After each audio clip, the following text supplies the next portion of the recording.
Hello D students, कैसे हो आप सब। Welcome to MI chemistry classes. तो आज हम स्टार्ट करने वाले हैं इलेक्ट्रोकेमिस्ट्री का लेक्चर नंबर 7।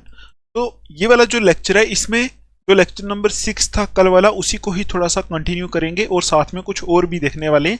तो देखो, ये टॉपिक्स हमने कल देखे थे उस लेक्चर के अंदर। इक्विवेलेंट कंडक्टिविटी, मोलर कंडक्टिविटी और variation of conductance, specific conductivity, molar conductivity and equivalent conductivity with dilution. ये टॉपिक्स हमने कल उस लेक्चर में देखे थे। अच्छा, हमारा छूट गया था एक टॉपिक जिसका नाम था कोलरोस लॉ और इसकी एप्लीकेशंस। तो आज पहले हम ये टॉपिक स्टडी करेंगे, कोलरोस लॉ और इसकी एप्लीकेशंस, और फिर हम नेक्स्ट लेक्चर जो है उसके कुछ टॉपिक्स स्टडी करेंगे। ठीक है, तो आप अपनी नोटबुक निकालो, अपना पेन निकालो, लिखना स्टार्ट कर दो। चलते हैं, देखते हैं पहले कि कोलरोस लॉ क्या होता है। ठीक है, उससे पहले मैं आपको थोड़ा सा बताना चाहता हूं, कुछ रिवीजन कराना चाहता हूं कल के लेक्चर का। तो वो क्या चीज है, देखो आपको 2-3 चीजें याद रखनी है।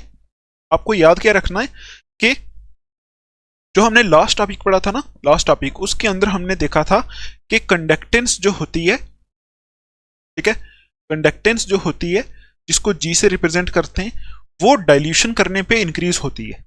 ठीक है, इसी तरह ये वाली मोलर कंडक्टिविटी और इक्विवेलेंट कंडक्टिविटी, ठीक है, जिसको रिप्रेजेंट किया था मोलर कंडक्टिविटी को लेमडा एम से और इसको लेमडा ई क्यू से, ये भी डाइल्यूशन करने पे इंक्रीज होती है। ठीक है, फिर हमने देखा था स्पेसिफिक कंडक्टिविटी। स्पेसिफिक कंडक्टिविटी ये डाइल्यूशन करने पे डिक्रीज होती है। ठीक है, फिर हमने एक और चीज देखी थी कि स्ट्रॉन्ग इलेक्ट्रोलाइट जो है, ये सबसे इंपॉर्टेंट है।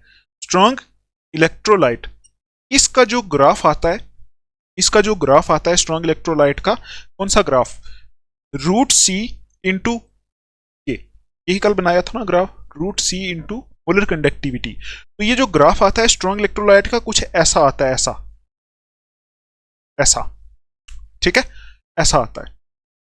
तो दूसरी चीज आपको याद रखनी है, वीक इलेक्ट्रोलाइट का ग्राफ कैसा आता है, कुछ ऐसा आता है। ठीक है, तो देखो यहां से एक चीज आपको समझनी है, वो क्या चीज है, देखो कि स्ट्रॉन्ग इलेक्ट्रोलाइट जो होता है वो वीक इलेक्ट्रोलाइट से ज्यादा कंडक्टिविटी शो करता है। ठीक है, उसकी कंडक्टेंस वीक इलेक्ट्रोलाइट से ज्यादा होती है। क्यों? क्योंकि स्ट्रॉन्ग इलेक्ट्रोलाइट में आयंस बहुत ज्यादा होते हैं। तो तभी ये वाली जो लाइन है, ये इस लाइन से ऊपर बनाई है, ये जो लाइन है ये वीक इलेक्ट्रोलाइट की है और ये स्ट्रॉन्ग इलेक्ट्रोलाइट की है।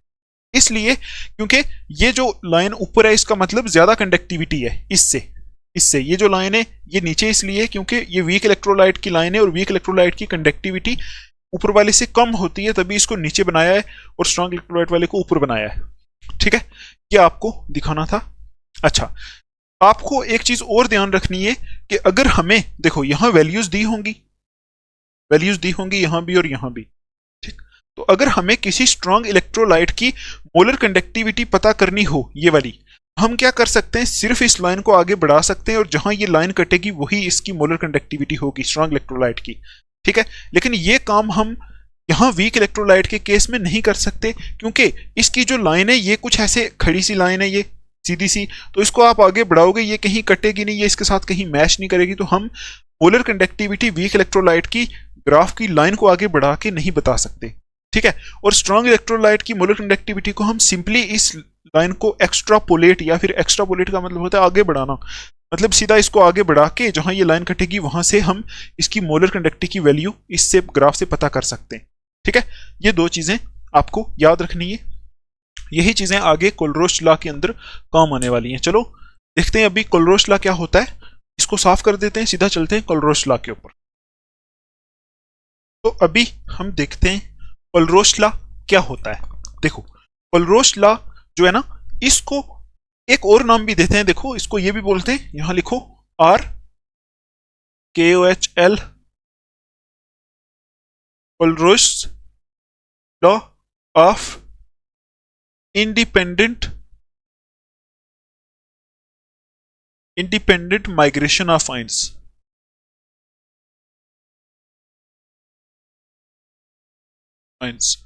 इसको ये भी बोलते हैं। ठीक, आपके सामने अगर सिर्फ कोलरोस लॉ लिखा हो या फिर लिखा हो Kohlrausch law of independent migration of ions, तो ये दोनों ही लॉ एक ही है। ठीक, अच्छा, अभी देखो ये बोलता क्या है उस चीज को देखो, तो आप लिखो line, it states that, closed law क्या कहता है, इट स्टेट्स दैट, ठीक है, it states that at infinite dilution, लिखो मैं यहां रेड पेन से लिखता हूं, it states that at infinite, at infinite dilution, at infinite dilution, ठीक है। आगे लिखो the molar conductivity of an electrolyte, आगे लिखोगे आप the molar conductivity, molar conductivity, ठीक है, of an electrolyte, molar conductivity of an electrolyte can be expressed as, can be expressed as, ठीक है, can be expressed as the sum of the contributions from its individual ions, as the sum of contributions, ठीक है, from its individual, ये आपको लिखना है, यही है सा कोलरोच लॉ। देखो बिल्कुल सिंपल चीज है, देखो समझाने की कोशिश करता हूं आपको कि सपोज हमारे पास एक इलेक्ट्रोलाइट है ए बी, ठीक, ए बी इलेक्ट्रोलाइट है, और ये इलेक्ट्रोलाइट जो होता है आपको पता है इसमें ये क्या होता है, पानी में दो किस्म के आयन देता है, ए प्लस और बी माइनस, ठीक। तो ये जो लॉ है ये क्या बोलता है, देखो ये लॉ ये कह रहा है कि जब हम इस इलेक्ट्रोलाइट की इनफाइनाइट डाइल्यूशन कर देते हैं, इनफाइनाइट डाइल्यूशन का मतलब क्या होता है, इनफाइनाइट डाइल्यूशन का मतलब होता है बहुत ज्यादा डाइल्यूट कर दिया है उसको, बहुत ज्यादा उसमें पानी ऐड कर दिया इलेक्ट्रोलाइट में, और इतना पानी ऐड कर दिया कि इस इलेक्ट्रोलाइट की जो कॉन्सेंट्रेशन है ये जीरो को अप्रोच कर रही है, मतलब कॉन्सेंट्रेशन जीरो नहीं है लेकिन जीरो के आसपास हो गई, कॉन्सेंट्रेशन बहुत कम हो गई, उस टाइम जो उसको बोलते हैं इनफाइनाइट, इनफाइनाइट डाइल्यूशन उसको बोलते हैं, जब कॉन्सेंट्रेशन जीरो को अप्रोच कर जाए। तो देखो ये लॉ ये कहता है कि अगर देखो पहले आप चीज समझो, देखो ये जो हमारा इलेक्ट्रोलाइट है, ठीक है, अभी इसकी इनफाइनाइट डाइल्यूशन अगर हम ना करें, डाइल्यूशन उतनी ज्यादा ना करें, तो जो मोलर कंडक्टिविटी होगी, ठीक है, मोलर कंडक्टिविटी जो होगी वो इन दोनों आयंस की वजह से कंबाइनली हमें मिलेगी, दोनों आयंस की वजह से हमें कंबाइन करके मोलर कंडक्टिविटी की वैल्यू मिलेगी। लेकिन इस लॉ के अकॉर्डिंग ये बोल रहा है कि जब हम क्या करें, इस इलेक्ट्रोलाइट की इनफाइनाइट डाइल्यूशन कर दें, उस टाइम जो मोलर कंडक्टिविटी हमें मिलती है वो इस आयन की वजह से अलग एंड इस आयन की वजह से अलग मिलती है, ठीक है, इस आयन की वजह से अलग और इस आयन की वजह से अलग अलग मोलर कंडक्टिविटी की वैल्यू हमें मिलती है, और टोटल मोलर कंडक्टिविटी जो मिलती है हमें वो इन दोनों की कंट्रीब्यूशन से हमें मिलती है, मतलब A plus ion plus B minus ion दोनों की कंट्रीब्यूशन से मिलती है। तो ऐसा भी आप बोल सकते हो कि इनफाइनाइट डाइल्यूशन के ऊपर ये जो दोनों ही आयन होते हैं इलेक्ट्रोलाइट के, दोनों ही कंट्रीब्यूट करते हैं कि इसमें मोलर कंडक्टिविटी की वैल्यू में, बस यही आपको ध्यान रखना है।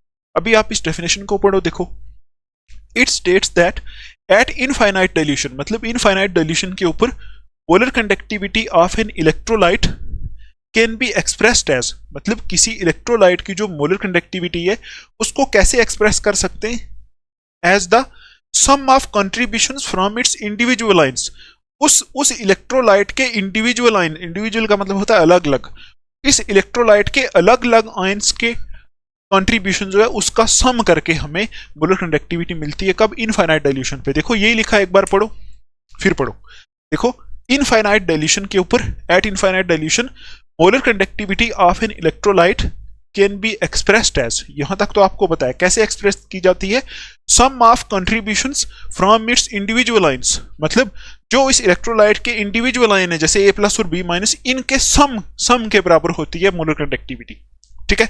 आई होप आपको इतना समझ में आया होगा।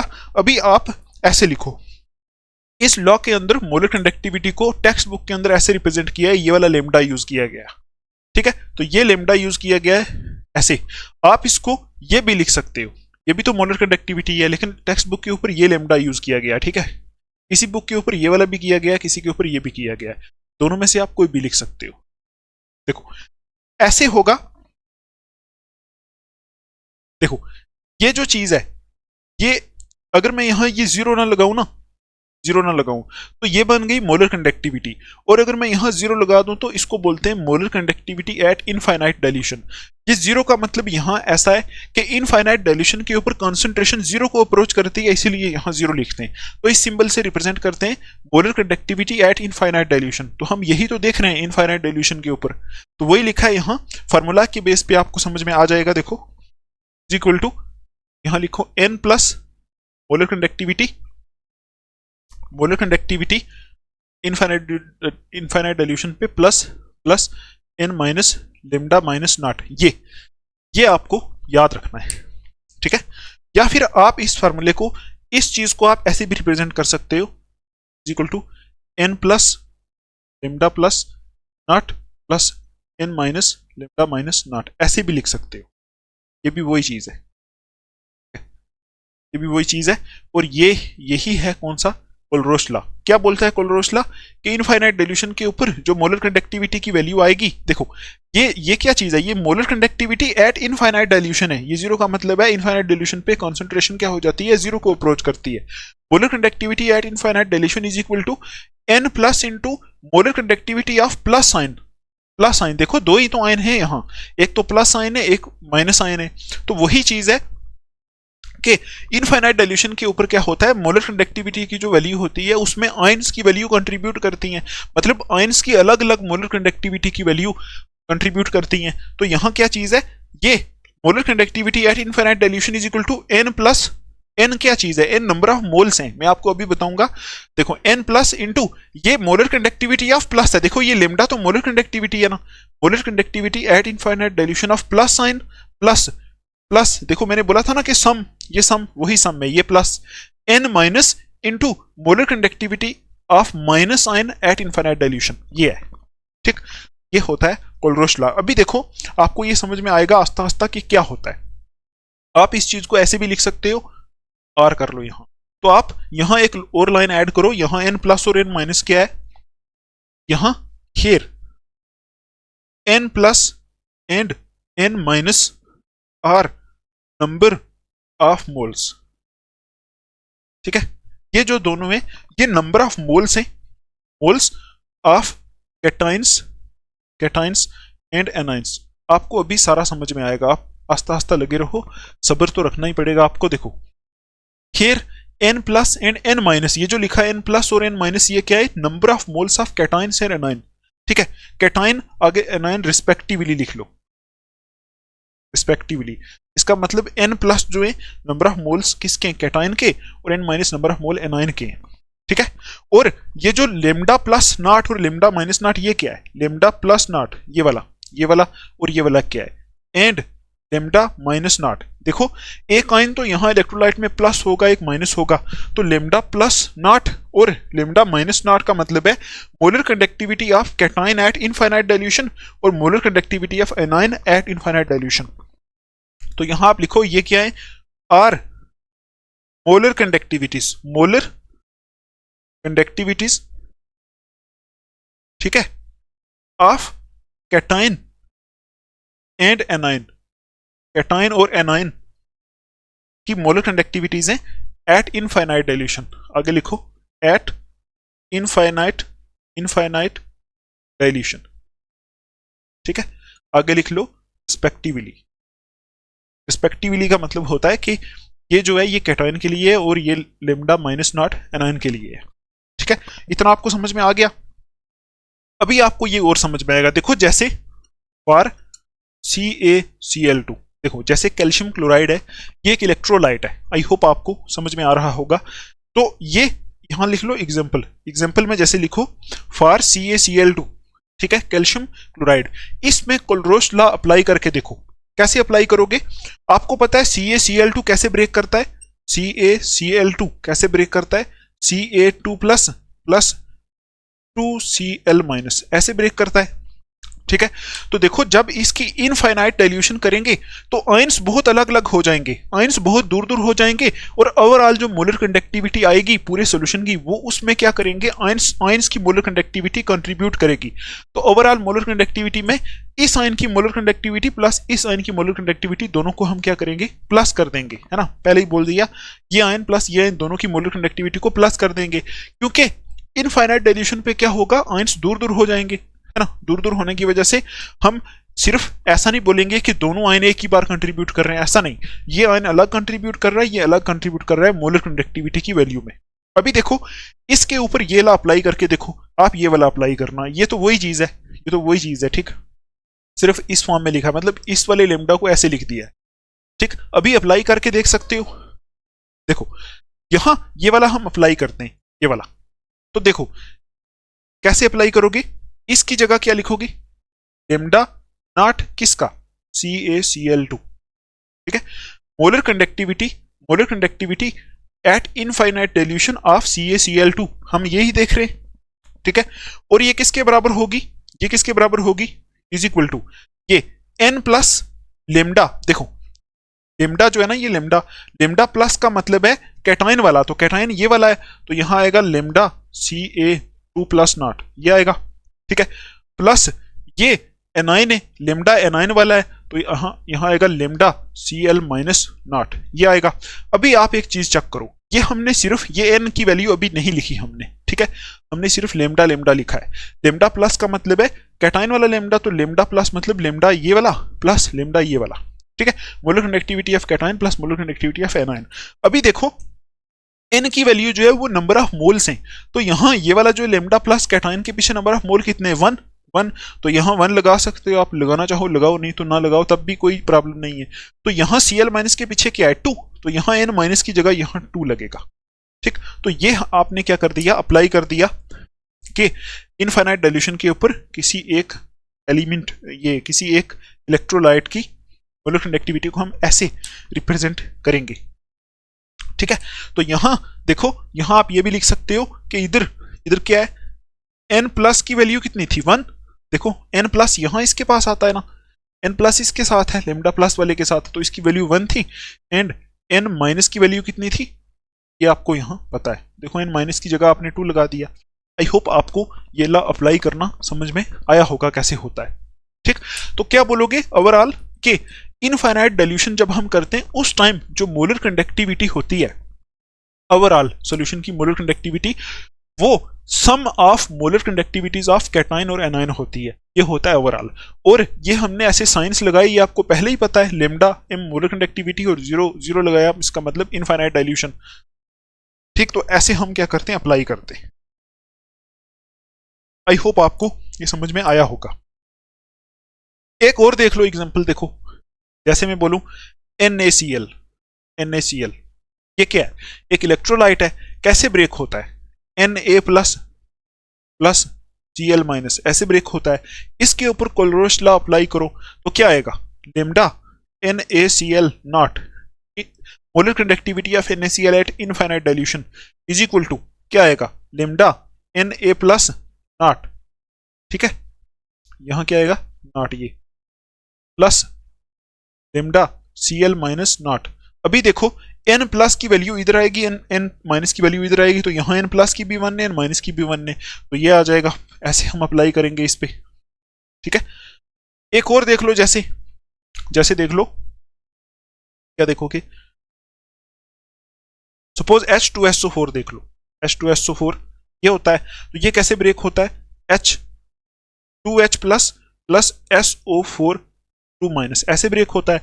तो इसके ऊपर अप्लाई करो lambda H2SO4 at infinite dilution is equal to lambda, ये आएगा, H प्लस है तो यहां लिख लो H प्लस नॉट, और पीछे n प्लस की जगह यहां क्या है 2, तो यहां 2 लगा दो, plus lambda SO4 2 minus not, पीछे तो कुछ है ही नहीं, ये अप्लाई हो गया कोलरोश लॉ इसके ऊपर। अभी तो आपको समझ में आया होगा, ठीक है ना। अभी इसको साफ करते हैं, आप इसको लिख लो, आई होप सब कुछ क्लियर हो रहा होगा। अभी कुछ चीजें आगे वो देखते हैं, ठीक है, इसको साफ करते हैं फिर आगे चलते हैं। अभी देखो हम देखेंगे एप्लीकेशंस ऑफ कोलरोस लॉ। तो इसमें हम पहले एक एप्लीकेशन इसकी सबसे इंपॉर्टेंट है जो वो देखेंगे, ठीक है, वो ये देखेंगे कि वीक इलेक्ट्रोलाइट की मोलर कंडक्टिविटी की वैल्यू को कैसे डिटरमाइन करते हैं, ठीक। उसके बाद हम ऐसे लिख लेंगे ऊपर ऊपर से एप्लीकेशंस, ठीक। तो आप सीधा सीधा पहले यहां एक पॉइंट ऐड करो। पॉइंट ये है, देखो सिंपल चीज है कि as seen in previous section मतलब पहले अभी हमने जो पढ़ा था, जो हमने कल वाले लेक्चर में पढ़ा था, उसमें हमने ये देखा था as seen in previous section, ये lambda M nought of strong electrolyte, ठीक है, ये molar conductivity at infinite dilution of strong electrolyte can be determined experimentally,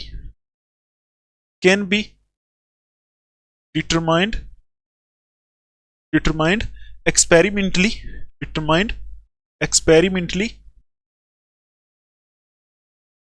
ठीक है, by extrapolating, ठीक है, the plot between lambda m and root C, ठीक है, as concentration approaches to zero, लिख लो, as concentration approaches to zero. समझो चीज को, देखो ये मैंने लिखा है कि जो हमने कल देखा था या हमने इससे पहले देखा, उसमें हमने एक ग्राफ बनाया था, देखो हमने ग्राफ बनाया था ऐसे, जो मैंने आपको पहले भी बताया, और यहां वैल्यूज थी और यहां कॉन्सेंट्रेशन थी 0.1, 0.2, 0.3 ऐसे कॉन्सेंट्रेशन थी। आप ये बताओ कॉन्सेंट्रेशन इस तरफ इंक्रीज हो रही है और इस तरफ क्या हो रही है, डिक्रीज हो रही है कॉन्सेंट्रेशन, और कॉन्सेंट्रेशन जीरो को कहां किस जगह अप्रोच कर रही है, कहीं यहां जो है कॉन्सेंट्रेशन जीरो को अप्रोच कर रही है, जीरो को क्या कर रही है, अप्रोच कर रही है, ठीक। और हमने देखा था स्ट्रॉन्ग इलेक्ट्रोलाइट का जो यहां ग्राफ आता है वो कैसे होता है, ऐसे आता है, ठीक। तो अभी देखो हमने ये लिखा है कि हमने पहले जो लॉ देखा ना, लॉ उसमें हमने किया किसकी बात की, molar conductivity at infinite dilution की बात की, ठीक है। तो देखो यहां as seen in previous section, यहां मैंने लिखा है as seen in previous section के पिछले सेक्शन में हमने क्या देखा कि ये वाला ये क्या चीज है, molar conductivity at infinite dilution है, ठीक है, molar conductivity at infinite dilution of strong electrolyte can be determined experimentally. मतलब हमने कल जो पढ़ा था उसमें हमने देखा था कि ये जो ग्राफ है इससे हम मोलर कंडक्टिविटी स्ट्रॉन्ग इलेक्ट्रोलाइट की निकाल सकते हैं बड़े आसानी के साथ।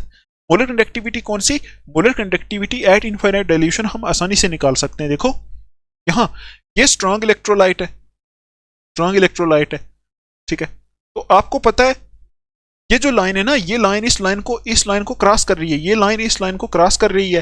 तो इसको लाइन को अगर हम आगे बढ़ाएंगे आस्ता आस्ता तो हमें पता चल जाएगा ना ये लाइन किस जगह कटेगी। तो यहां कहीं पास आके हम देखो, यहां कहीं पास आके कॉन्सेंट्रेशन क्या होगी, कॉन्सेंट्रेशन जीरो को अप्रोच करेगी ना, क्योंकि अगर हम यहां कहीं पास आ जाएंगे तो यहां से नीचे चले जाओ तो कॉन्सेंट्रेशन देखो यहां जीरो को अप्रोच कर रही है, इस जगह ये कॉन्सेंट्रेशन है ना, रूट सी, और ये मोलर कंडक्टिविटी। तो आप क्या करो, यहां से मैंने आपको बोला था ना कि इस तरफ से जब इस तरफ आते हैं तो कंसंट्रेशन कम होती जाती है, इसका मतलब सॉल्यूशन डाइल्यूट होता जाता है, ठीक है, और डाइल्यूट होता जाता है। तो इस जगह पे कहीं इस जगह पे क्या है, कंसंट्रेशन जीरो को अप्रोच कर रही है, हम बोलेंगे यहां इस जगह पे इनफाइनाइट डाइल्यूशन है, ठीक। तो अगर हम इस ग्राफ को एक्स्ट्रापोलेट करें, एक्स्ट्रापोलेट का मतलब होता है आगे बढ़ाएं, इस ग्राफ को अगर हम आगे बढ़ाएं यहां से, तो ये लाइन कहीं ना कहीं किसी पॉइंट पे कटने वाली है, ठीक है। उस पॉइंट पे कटने से पहले ही क्या हो जाएगी, इनफाइनाइट डाइल्यूशन हो जाएगी। इनफाइनाइट डाइल्यूशन पे हम वैल्यू देख सकते हैं इस ग्राफ से सीधा सीधा कि इसकी molar conductivity at infinite dilution कितनी होगी, ठीक है, क्योंकि इस लाइन को हम आगे बढ़ा के स्ट्रॉन्ग इलेक्ट्रोलाइट के लिए वैल्यू देख सकते हैं, ठीक है। आपको पता है लाइन कहीं कटेगी तो उसके हिसाब से यहां हम पॉइंट में वैल्यू देख सकते हैं स्ट्रॉन्ग इलेक्ट्रोलाइट के लिए। देखो ये वही लिखा है कि प्रीवियस सेक्शन में हमने देखा था कि molar conductivity at infinite dilution of strong electrolyte can be determined experimentally by extrapolating the plot between lambda M and lambda C, ये रूट सी। ठीक है, मतलब अगर हम एक्स्ट्रापोलेट करें, प्लॉट का मतलब होता है ग्राफ, अगर हम इस ग्राफ को एक्स्ट्रापोलेट करें मतलब थोड़ा सा आगे बढ़ाएं, तो हम क्या कर सकते हैं, स्ट्रॉन्ग इलेक्ट्रोलाइट की molar conductivity at infinite dilution, infinite dilution कहीं यहां होगा तो कहीं यहां, इनफाइनाइट डाइल्यूशन पे हम इसकी मोलर कंडक्टिविटी की वैल्यू आसानी से एक्सपेरिमेंटली यहां से निकाल सकते हैं। ये हमने कल देखा था। ठीक, आगे देखो पॉइंट। ठीक है, आई होप आपको ये समझ में आया होगा कि इस लाइन को आगे बढ़ाएंगे तो यहां से हम इस लाइन के साथ ये टच कर रहा है, तो वहां से हमें यहां से वैल्यू पता चल जाएगी कि मोलर कंडक्टिविटी की कितनी वैल्यू है। तो यहां से जो वैल्यू हमें पता चलेगी वो एक्चुअल में लेमडा नॉट एम की वैल्यू होगी, क्योंकि इस जगह कॉन्सेंट्रेशन बिल्कुल जीरो को अप्रोच कर रही है। तो अगर कॉन्सेंट्रेशन जीरो को अप्रोच कर रही है, इसका मतलब यहां इनफाइनाइट डाइल्यूशन हो रही है। ठीक है, तो यहां से हम लेमडा नॉट एम की वैल्यू स्ट्रॉन्ग इलेक्ट्रोलाइट के लिए आसानी से निकाल सकते हैं ग्राफ से। अभी आगे देखो, आगे आप लिखोगे molar conductivity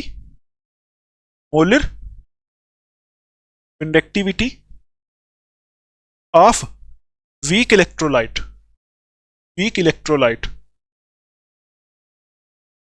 molar conductivity of weak electrolyte at infinite dilution, at infinite dilution. ठीक है, cannot be determined by this graphical method, मतलब इस ग्राफिकल मेथड से हम molar conductivity of weak electrolyte को नहीं निकाल सकते। देखो यही लिखा है, molar conductivity of weak electrolyte at infinite dilution, मतलब इनफाइनाइट डाइल्यूशन के ऊपर वीक इलेक्ट्रोलाइट की मोलर कंडक्टिविटी को हम cannot be determined by the graphical method, इस ग्राफिकल मेथड से नहीं डिटरमाइन कर सकते, क्योंकि आपको पता है वीक इलेक्ट्रोलाइट की कर्व कैसे आती है, ऐसे। ठीक, और आपको पता है इनफाइनाइट डाइल्यूशन कहीं यहां होगी, यहां कहीं होगी, इस कॉन्सेंट्रेशन पे, कम कॉन्सेंट्रेशन पे इनफाइनाइट डाइल्यूशन होती है ना, जब कॉन्सेंट्रेशन बहुत कम हो जाती है उस टाइम होती है इनफाइनाइट डाइल्यूशन। तो इस टाइम आप इस लाइन को कहां जाके अटैच करोगे, ये लाइन तो यहां से ऊपर जा रही है, कौन सी, ये वाली लाइन तो यहां से ऊपर जा रही है, ये इस लाइन के साथ कहीं मैच कर नहीं रही, तो फिर इनफाइनाइट डाइल्यूशन पे यहां से आप मोलर कंडक्टिविटी को, वीक इलेक्ट्रोलाइट की मोलर कंडक्टिविटी को नहीं डिटरमाइन कर सकते। ठीक है, स्ट्रॉन्ग में तो कर सकते हो क्योंकि लाइन सीधी है, वीक में नहीं कर सकते क्योंकि यहां इनफाइनाइट डाइल्यूशन पे लाइन ऊपर की तरफ जा रही है। ठीक है, वही यहां मैंने लिखा है। ठीक, अच्छा, अभी आप देखो, ये आपको पता है ना, नहीं डिटरमाइन कर सकते, क्यों, क्योंकि ये लाइन कैसे जा रही है, लाइन सीधी जा रही है वीक इलेक्ट्रोलाइट की, तो आप ये लिख भी सकते हो आगे, बिकॉज ये molar conductivity increases steeply with concentration, ठीक है, एट इनफाइनाइट डाइल्यूशन। ऐसा इसलिए है क्योंकि मोलर कंडक्टिविटी जो है, देखो, बिकॉज मोलर कंडक्टिविटी का मतलब है ये line molar conductivity increases steeply, ये सीधी ही ऊपर जा रही है कंसंट्रेशन के साथ, कंसंट्रेशन थोड़ी सी घटाओ तो ये सीधी ऊपर जा रही है इनफाइनाइट डाइल्यूशन पे, मतलब जब इनफाइनाइट डाइल्यूशन की बात आती है, यहां इस जगह कंसंट्रेशन आती है, इस जगह, तो मोलर कंडक्टिविटी की वैल्यू सीधी ही ऊपर चढ़ जाती है, इसलिए हम ग्राफिकल मेथड से इसको वीक इलेक्ट्रोलाइट की मोलर कंडक्टिविटी को नहीं निकाल सकते। ठीक, अब देखो आगे,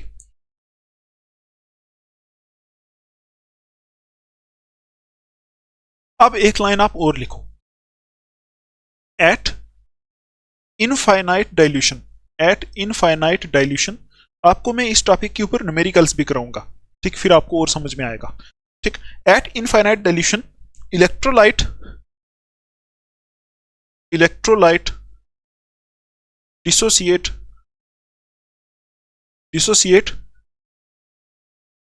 कंप्लीटली, ये लिखो, at infinite dilution electrolyte dissociate completely but conductivity of solution cannot be determined, but conductivity of the solution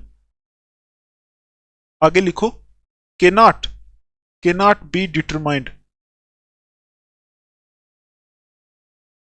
cannot be determined accurately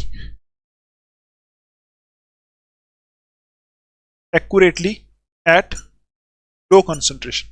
ठीक है, इस पॉइंट को समझो कि इनफाइनाइट डाइल्यूशन के ऊपर कोई और तरीके से भी हम मोलर कंडक्टिविटी को नहीं डिटरमाइन कर सकते। क्यों? देखो, eight infinite dilution electrolyte dissociate completely. Infinite dilution पे वीक इलेक्ट्रोलाइट भी क्या करता है, कंप्लीट डिसोसिएट हो जाता है। ये हमने कल देखा था। इनफाइनाइट डाइल्यूशन जब करते हैं, बहुत ज्यादा डाइल्यूशन करते हैं, तो वीक इलेक्ट्रोलाइट आयंस में ब्रेक हो जाता है, मतलब पूरा डिसोसिएट हो जाता है। तो यहां लिखा है eight infinite dilution electrolyte dissociate completely but conductivity of the solution can not be determined accurately. मतलब एट लो कंसंट्रेशन के इनफाइनाइट डाइल्यूशन पे इलेक्ट्रोलाइट तो डिसोसिएट हो जाता है पूरा, लेकिन कंडक्टिविटी को हम डिटरमाइन नहीं कर सकते इतनी लो कंसंट्रेशन के ऊपर, क्योंकि इनफाइनाइट डाइल्यूशन पे कंसंट्रेशन बहुत लो हो जाती है। किसी और मेथड से भी हम कंडक्टिविटी, मोलर कंडक्टिविटी को नहीं डिटरमाइन कर सकते। अभी देखो मैं आपको ये क्यों पढ़ा रहा था। ठीक है, ये एक्चुअल में अभी स्टार्ट होगा कुछ चीज जो आपको समझनी है। ठीक है, तो आप अभी जो मेन लाइन है वो लिखो। वो लाइन ये वाली है, देयरफॉर यहां लिखो lambda M for weak electrolyte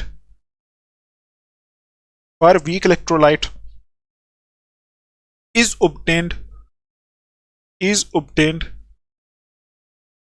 by using Colrose law।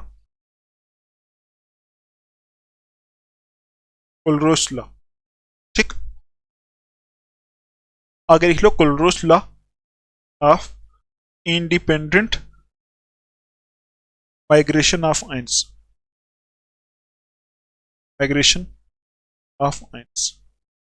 ठीक, आई होप आपको ये समझ में आया होगा। अभी देखो हम ये क्यों पढ़ रहे थे, हम ये इसलिए पढ़ रहे थे, हम देख रहे थे कि स्ट्रॉन्ग इलेक्ट्रोलाइट की जो मोलर कंडक्टिविटी है इनफाइनाइट डाइल्यूशन पे वो हम निकाल सकते हैं। ठीक है, इस ग्राफ से इसको एक्स्ट्रापोलेट करें लाइन को तो निकाल सकते हैं, लेकिन वीक इलेक्ट्रोलाइट की जो मोलर कंडक्टिविटी है वो हम इस ग्राफिकल मेथड से नहीं निकाल सकते। क्यों? क्योंकि इनफाइनाइट डाइल्यूशन के ऊपर वीक इलेक्ट्रोलाइट जो है उसकी क्या चीज है, उसकी ये मतलब ये जो लाइन है ये सीधी जा रही है, तो ये लाइन इस लाइन को कहीं ज्वाइन नहीं कर रही। तो वीक इलेक्ट्रोलाइट की जो मतलब मोलर कंडक्टिविटी है इनफाइनाइट डाइल्यूशन पे वो हम नहीं निकाल सकते। ठीक, अच्छा, फिर हमने देखा कि अब हम क्या करेंगे, हम कोलरोस लॉ को यहां यूज करेंगे। तो ये एक एप्लीकेशन है कोलरोस लॉ की, तो यहां हमने लिख दिया देयरफॉर लेम्डा एम नॉट है ये। ठीक है, ये molar conductivity at infinite dilution for weak electrolyte is obtained by using Kohlrausch law. मतलब इनफाइनाइट डाइल्यूशन के ऊपर मोलर कंडक्टिविटी वीक इलेक्ट्रोलाइट की हम निकाल सकते हैं Kohlrausch law of independent migration of ions. ये वाला लॉ जो कोलरोस लॉ या फिर जिसको Kohlrausch law of independent migration of ions बोलते हैं, ये यूज करके हम क्या कर सकते हैं, इनफाइनाइट डाइल्यूशन पे वीक इलेक्ट्रोलाइट की मोलर कंडक्टिविटी को डिटरमाइन कर सकते हैं। ठीक, तो अभी हम क्या करने की कोशिश कर रहे हैं, देखो हम ओवरऑल कोलरोस लॉ जो है वो यूज करके इनफाइनाइट डाइल्यूशन के ऊपर कितनी कंडक्टिविटी होगी किसी सॉल्यूशन की, जब इनफाइनाइट डाइल्यूशन हो जाएगी उसमें बहुत ज्यादा पानी ऐड हो जाएगा, उस टाइम कितनी कंडक्टिविटी होगी सॉल्यूशन की, वो निकालने की कोशिश कर रहे हैं। तो वो कंडक्टिविटी स्ट्रॉन्ग इलेक्ट्रोलाइट की तो आसानी से निकल जाती है, वीक इलेक्ट्रोलाइट की आसानी से नहीं निकलती, इसलिए हम कोलरोस लॉ यहां यूज करते हैं। ठीक है, अभी हम देखते हैं एग्जाम्पल। देखो एग्जाम्पल में आप देखोगे ये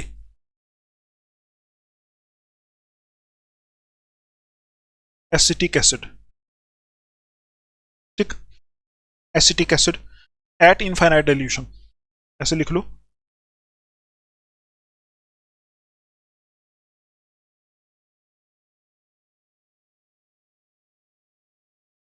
ये लिखो, देखो यहां मैंने क्या लिखा है, हम एग्जाम्पल में देखेंगे कि लेम्डा एम मतलब मोलर कंडक्टिविटी हम निकालेंगे एसिटिक एसिड की इनफाइनाइट डाइल्यूशन के ऊपर। इनफाइनाइट डाइल्यूशन के ऊपर एसिटिक एसिड की मोलर कंडक्टिविटी कैसे निकलेगी, तो आपको पता है एसिटिक एसिड क्या होता है। एसिटिक एसिड होता है ये CH3COOH, और ये डिसोसिएट कैसे होता है, ये ऐसे होता है H plus plus CH3OO minus, और ये एक वीक इलेक्ट्रोलाइट है, ये आपको पता है, ठीक है। तो इनफाइनाइट डाइल्यूशन जब हम इसकी करेंगे उस टाइम आपको पता है क्या होगा, इनफाइनाइट डाइल्यूशन करने के ऊपर हम अप्लाई कर सकते हैं ना, ये क्या है, Kohlrausch law, lambda nought CH3COOH is equal to क्या आएगा, lambda nought H plus plus lambda nought CH3COO minus, ये अप्लाई कर सकते हैं, ठीक है। अभी देखो, अगर हमारे पास सिर्फ ये वाली चीज है, इसकी हम मोलर कंडक्टिविटी इनफाइनाइट डाइल्यूशन के ऊपर नहीं निकाल सकते, क्योंकि ये वीक इलेक्ट्रोलाइट है, ग्राफिकल मेथड से नहीं निकाल सकते। लेकिन अगर हम इसके ऊपर करें कोलरोश लॉ अप्लाई, तो कोलरोश लॉ क्या बोलता है कि इनफाइनाइट डाइल्यूशन के ऊपर जो कैटायन और एनायन होते हैं उनकी मोलर कंडक्टिविटी जो होती है वही क्या करती है, इसकी मोलर कंडक्टिविटी में कंट्रीब्यूट करती है। तो अभी देखो, अगर हमें यह पता है कि इनफाइनाइट डाइल्यूशन के ऊपर H प्लस की मोलर कंडक्टिविटी कितनी होती है, या फिर इनफाइनाइट डाइल्यूशन के ऊपर इसकी मोलर कंडक्टिविटी कितनी होती है, उन दोनों को अगर हम यहां लें प्लस करें तो ये आ जाएगा, ठीक है, ये आ जाएगा। तो यहां हमारे पास बुक के ऊपर एक टेबल दिया होता है, उसमें इनफाइनाइट डाइल्यूशन के ऊपर H प्लस इनकी मोलर कंडक्टिविटी की वैल्यूज लिखी होती है। जैसे देखो, ये टेबल है, वो देखो ये टेबल आपको दिख रहा है, ठीक है, दिख रहा है आपको। यहां ऊपर एक चीज लिखी है, limiting molar conductivity, limiting molar conductivity values दी हैं। तो आप एक चीज यहां ऐड कर लो, लिमिटिंग मोलर कंडक्टिविटी क्या होता है, लिमिटिंग, इसको हटाना पड़ेगा पहले आप ये समझो लिमिटिंग मोलर कंडक्टिविटी होता क्या, लिमिटिंग मोलर कंडक्टिविटी ये क्या होता है, ठीक। तो बिल्कुल कुछ भी नहीं है, when concentration approaches to zero, या फिर ऐसे लिख लो, molar conductivity at infinite dilution, infinite dilution is called, molar conductivity at infinite dilution is called limiting molar conductivity, limiting molar conductivity, ठीक। मतलब इनफाइनाइट डाइल्यूशन पे जो मोलर कंडक्टिविटी होती है उसी को लिमिटिंग मोलर कंडक्टिविटी बोलते हैं। तो ये जो वैल्यूज हैं ये इनफाइनाइट डाइल्यूशन पे है ना, देखो ये वाली जो वैल्यू, सपोज ये ऐसे करके m, ये इनफाइनाइट डाइल्यूशन पे होती है। तो अगर मैं ऐसा लिख लूं कि ये H प्लस, तो इसका मतलब क्या है, इसका मतलब है limiting molar conductivity of H plus, इसका मतलब हो गया molar conductivity of H plus eight infinite dilution. तो इसके लिए एक टेबल दिया होता है आपकी बुक में, ठीक है, देखो ये टेबल है, ये आई होप आपको दिख रहा होगा। अब आपको समझ में आएगा कि यहाँ ऊपर लिखा है लिमिटिंग मोलर कंडक्टिविटी वैल्यूज, तो लिमिटिंग मोलर कंडक्टिविटी का मतलब वही है इनफाइनाइट डाइल्यूशन पे वैल्यू। तो यहाँ देखो H प्लस की वैल्यू दी है, Na प्लस की दी है, ये एक्सपेरिमेंट करके निकाल के दी है कि H प्लस की जब इनफाइनाइट डाइल्यूशन होगी तो H प्लस की वैल्यू क्या आएगी, फिर इनफाइनाइट डाइल्यूशन पे इसकी वैल्यू कितनी आएगी, वो दी है सारी, ठीक है। देखो CH3CO माइनस की भी दी है और H प्लस की भी दी है यहाँ टेबल के अंदर, ठीक। तो ऐसे आपको अगर क्वेश्चन आ गया तो आपको मतलब वीक इलेक्ट्रोलाइट दिया गया तो आपको साथ में इनकी वैल्यू भी दी जाएगी, इनकी वैल्यू भी दी जाएगी। अगर वैल्यू ना दी तो उसके लिए एक और मेथड है, वो यूज करेंगे हम, ठीक। आई होप आपको समझ में आ रहा होगा। तो ऐसे टेबल में लिमिटिंग मोलर कंडक्टिविटी की वैल्यू साइंटिस्ट ने एक्सपेरिमेंट करके डाली है डिफरेंट आयंस के लिए, तो वो दी होती हैं, ठीक। तो इस टेबल का यूज करके हम क्या कर सकते हैं, ये टेबल आपकी टेक्स्ट बुक में ही है, ठीक। देखो यहां से हम वीक इलेक्ट्रोलाइट की, ये क्या है, limiting molar conductivity of CH3COH, या फिर हम बोलेंगे molar conductivity of CH3COH eight infinite dilution. जो हम ग्राफिकल मेथड से नहीं निकाल सकते उसको हम यहां से निकाल सकते हैं, क्योंकि यहां अगर हम कोलरोश लॉ अप्लाई करें तो वो इसके बराबर होता है। तो इसकी वैल्यू हमारे पास अवेलेबल है, इसकी वैल्यू भी हमारे पास अवेलेबल है, उनको प्लस कर दो। तो H प्लस की वैल्यू कितनी होती है, 349.6, यहाँ 349.6 ये होती है, प्लस इसकी वैल्यू कितनी होती है, इसकी वैल्यू होती है 40.9, यहाँ 40.9 इसकी, यही लिखी है टेबल में, ठीक। तो 390 पॉइंट आ जाएगा आपका 7, और मोलर कंडक्टिविटी है ना, ये मोलर कंडक्टिविटी है, तो इसका यूनिट क्या आएगा, वही आएगा siemens centimetre square mole inverse, siemens centimetre square whole inverse, ये आ जाएगा इसका यूनिट। तो ऐसे करके आप क्या कर सकते हो, वीक इलेक्ट्रोलाइट की मोलर कंडक्टिविटी निकाल सकते हो। ठीक है, आई होप आपको इतना समझ में आया होगा। इस टेबल का यूज करके ऐसे आयंस का यूज करें। देखो चीज तो बिल्कुल सिंपल है, ठीक है, थोड़ा सा दिमाग आपको लगाना है। अप्लाई तो यही करना है जो हमने पहले किया था। हमने ये इसलिए लिखी थोड़ी सी थ्योरी ताकि आपको ये समझ में आए पीछे से कनेक्शन है इसका। ठीक है, जो हमने पीछे ऐसा ग्राफ बनाया था उससे इसका कनेक्शन है, ये समझ में आए। आई होप इतना आपको समझ में आया होगा। अभी इसको साफ करते फिर देखते हैं कि अगर ऐसा हो, सपोज हमें किसी वीक इलेक्ट्रोलाइट की मोलर कंडक्टिविटी की वैल्यू निकालनी है और उसके आयन की वैल्यू यहां प्रेजेंट नहीं है, मतलब हमारे पास अवेलेबल नहीं है, टेबल में अवेलेबल नहीं है, तो फिर उसके आयन की वैल्यू कहां से लेके आएंगे वो चीज देख लेते हैं। ठीक, फिर हमारा ये पार्ट खत्म हो जाएगा। तो आपको मैंने अभी तक जो पढ़ाया उसमें हमने ये देखा कि कोलरोस लॉ क्या होता है कि इनफाइनाइट डाइल्यूशन जब हम कर लेते हैं इसी सोल्यूशन की जिसमें इलेक्ट्रोलाइट पड़ा है, ठीक, तो उस टाइम जो मोलर कंडक्टिविटी होती है इनफाइनाइट डाइल्यूशन के ऊपर, ठीक, वो किसके बराबर होती है, वो sum of molar conductivities of cation और एनायन के बराबर होती है। तो उसी को हम अप्लाई करते आ रहे हैं। ठीक, तो हमने यहां देखा कि स्ट्रॉन्ग इलेक्ट्रोलाइट की मोलर कंडक्टिविटी इनफाइनाइट डाइल्यूशन के ऊपर क्या होती है, हम आराम से निकाल सकते हैं इस लाइन को एक्स्ट्रापोलेट करके, लाइन को आगे खींच के, ग्राफ की लाइन को। लेकिन वीक इलेक्ट्रोलाइट की मोलर कंडक्टिविटी इनफाइनाइट डाइल्यूशन पे हम ग्राफ के मेथड से नहीं निकाल सकते क्योंकि लाइन सीधी जाती है। तो इसलिए हम वीक इलेक्ट्रोलाइट के केस में वीक इलेक्ट्रोलाइट की इनफाइनाइट डाइल्यूशन के ऊपर मोलर कंडक्टिविटी की वैल्यू निकालने के लिए यूज करते हैं क्या, कोलरोस लॉ। तो यही पहली एप्लीकेशन है कोलरोस लॉ की।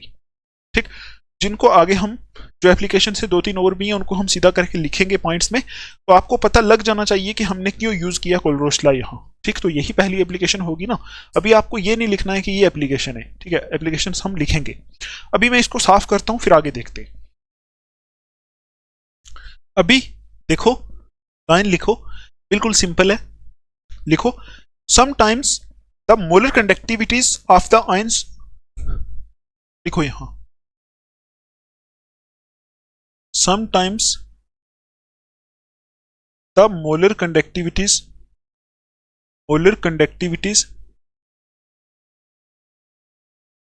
ठीक है of the ions are not available। कभी कभी अगर हम क्या करें, वीक इलेक्ट्रोलाइट की molar conductivity at infinite dilution को निकालना चाहें, तो अगर आयंस की मोलर कंडक्टिविटी की वैल्यू अवेलेबल ना हो तो उस टाइम हम क्या करते हैं, इन सच केसेस, देखो इन सच केसेस, आपको आई होप ये लाइन समझ में आई होगी। In such cases following procedure is used, एक प्रोसीजर यूज किया जाता है। ठीक है, एक प्रोसीजर यूज किया जाता है, यही लिखा है। देखो कोई प्रॉब्लम है तो आप टेलीग्राम पे मेरे से पूछ सकते हो। अभी देखो आपको करना है क्या इस प्रोसीजर में, पहले क्या करना है, सिलेक्ट थ्री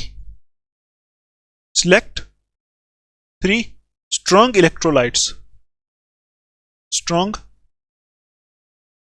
इलेक्ट्रोलाइट्स, तीन स्ट्रॉन्ग इलेक्ट्रोलाइट्स आपको सिलेक्ट करने, सच दैट, ऐसे सिलेक्ट करने हैं, देखो सच दैट, आई होप आपको इंग्लिश समझ में आ रही होगी, सच दैट सम या फिर डिफरेंस, सच दैट सम या फिर difference of molar conductivities of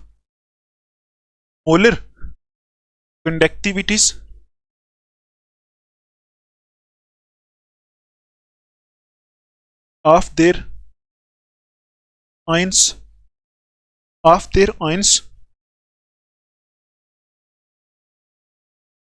आगे लिखो, give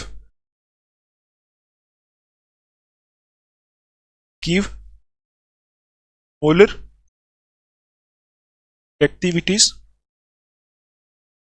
ठीक है, molar conductivities of ions of weak electrolyte, ये लाइन आपको लिखनी है। देखो अभी आपको एग्जांपल से समझाऊंगा, ऐसे आपको नहीं समझ में आएगा। देखो यहां लिखा है कि ये प्रोसीजर है जो इसमें क्या करना है, 3 स्ट्रॉन्ग इलेक्ट्रोलाइट आपको सिलेक्ट करने, इस तरीके से सिलेक्ट करने कि उनका अगर आप सम या फिर डिफरेंस करो तो जो मोलर कंडक्टिविटी आए ना वो वीक इलेक्ट्रोलाइट के बराबर हो जाए।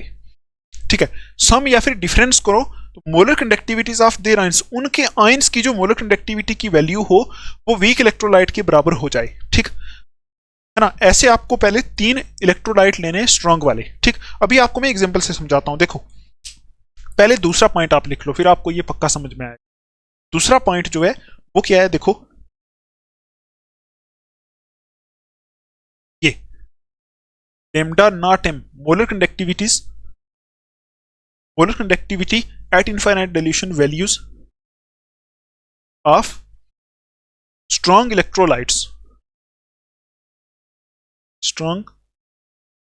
electrolytes are, आगे लिखो, measured separately using extrapolation method।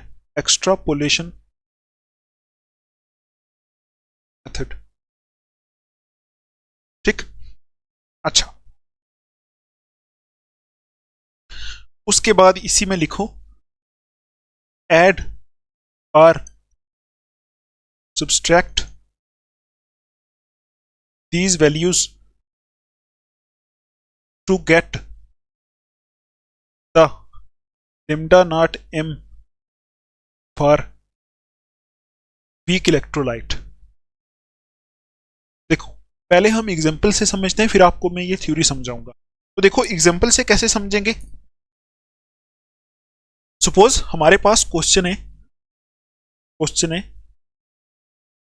Calculate lambda naught m, calculate lambda naught m of a weak electrolyte,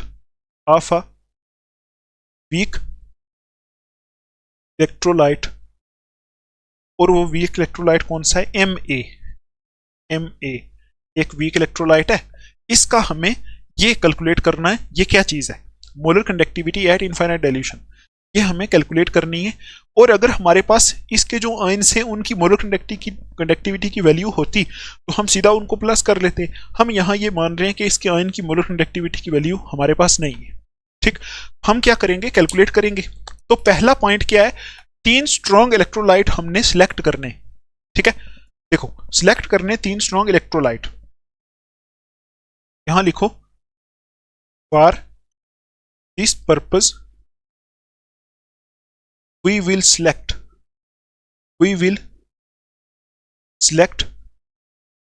3 strong electrolytes। हम क्या करेंगे, 3 स्ट्रॉन्ग इलेक्ट्रोलाइट्स सेलेक्ट करेंगे। आपको पता है स्ट्रॉन्ग इलेक्ट्रोलाइट की ये वाली वैल्यू जो होती है lambda naught m, वो कहां से निकलती है, वो ग्राफ से निकल जाती है। ठीक है, लाइन को एक्स्ट्रापोलेट करके ग्राफ से निकल जाती है ये वैल्यू। तो हमने 3 स्ट्रॉन्ग इलेक्ट्रोलाइट क्या करने, सिलेक्ट करने, और ऐसे सिलेक्ट करने। कौन कौन सा किया, एक MCl किया, ठीक है, दूसरा हमने कर दिया Na कैपिटल A, ठीक है, उसके बाद हमने कर दिया NaCl एंड NaCl। देखो स्ट्रॉन्ग इलेक्ट्रोलाइट आपको इस तरीके से सिलेक्ट करने के उनके जो आयंस हैं, उनके आयंस है ना, जो ये आयंस जो है इनके बीच में ये आयंस भी प्रेजेंट हो। जैसे यहाँ M और A आयन है, तो ऐसे स्ट्रॉन्ग इलेक्ट्रोलाइट सिलेक्ट करने जिसके बीच में ये वाले आयन भी प्रेजेंट हो कहीं ना कहीं। देखो इस वाले में A प्रेजेंट है, यहाँ A है, तो इस वाले में M प्रेजेंट है, तो यहाँ M है। ऐसे करके स्ट्रॉन्ग इलेक्ट्रोलाइट आपको सिलेक्ट करने। ठीक, आगे क्वेश्चंस करेंगे आपको पता चलेगा। तो ये हमने 3 स्ट्रॉन्ग इलेक्ट्रोलाइट क्या कर लिए, सिलेक्ट कर लिए। और यहां लिखो इनकी and determine their lambda naught m values using extrapolation method,